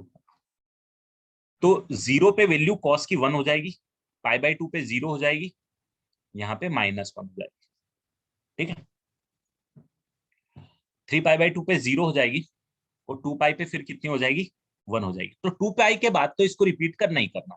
अब मुझे जरा ये बताओ कि अगर कॉस की वैल्यू, कॉस साइन के लिए इनपुट, ये साइन के लिए इनपुट अगर 1 से लेके 0 तक जा रहा है और फिर 0 से लेके -1 तक जा रहा है, तो वैल्यूज क्या रिपीट हो रही है। जो वैल्यूज यहाँ पे आ रही है 1 से लेके 0 तक, क्या वो 0 से लेके -1 पे आ रही है, बिल्कुल नहीं आ रही। राइट, यहाँ नेगेटिव इनपुट है, वहां पॉजिटिव इनपुट है, ये साइन माइनस का इनपुट दे देगा। थोड़ा सा फील करना, ये साइन 0.1, यहाँ पे अगर ये कोई 0.1 है और यहाँ पे -0.1, दोनों पे सेम वैल्यू नहीं देगा, ये साइन क्या करेगा, ऑपोजिट साइन दे देगा, तो दोनों पे वैल्यू रिपीट नहीं होनी। अब मैं 1 के बाद जाऊंगा तो मैं -1 से 0 पे जाऊंगा, तो क्या वैल्यू कोई भी साइकिल में रिपीट हो रही है, क्या यहाँ से यहाँ तक या यहाँ से यहाँ तक में रिपीट हो रही है, नहीं। -1 से 0 में जाऊंगा तो वैल्यू फिर क्या होगी, साइन -1 से लेके साइन 0 की तरफ जाएगी, और 0 से लेके 1 तक जाऊंगा तो फिर इंक्रीज होती हुई जाएगी।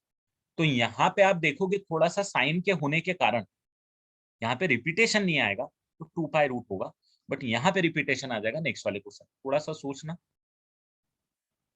थोड़ा कंफ्यूजन वाला पार्ट है, बट जितने क्वेश्चन सॉल्व करोगे, think about it and we will discuss the doubts, तो आपके ज्यादा क्लियरिटी आएंगे इस टाइप के क्वेश्चन जो मैं अभी करा रहा हूँ।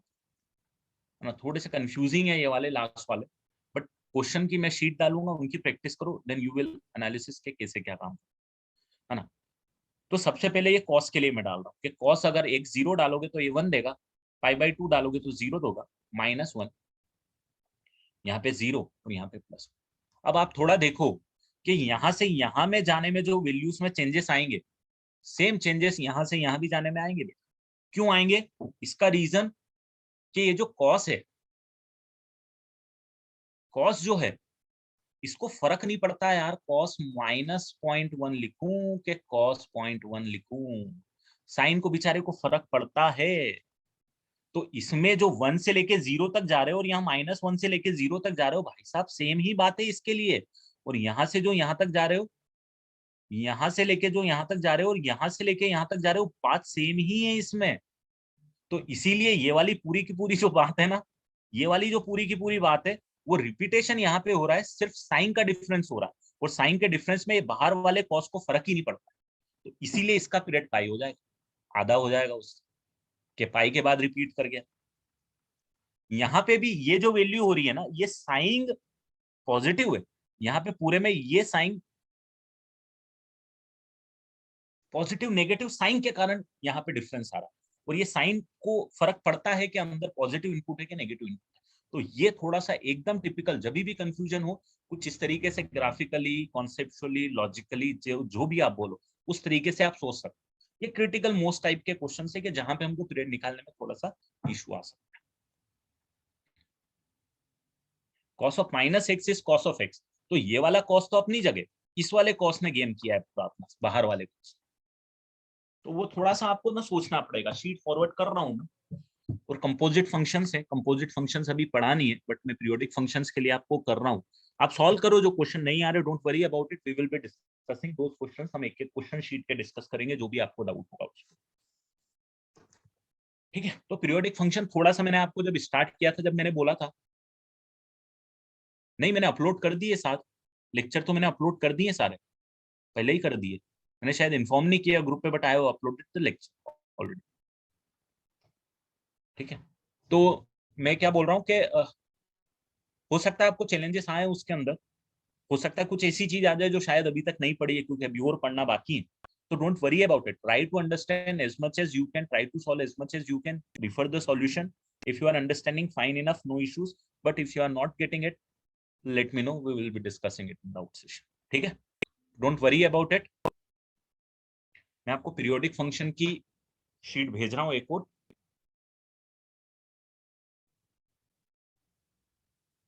ठीक है, चलो, that's all from my end today. Bye bye, take care.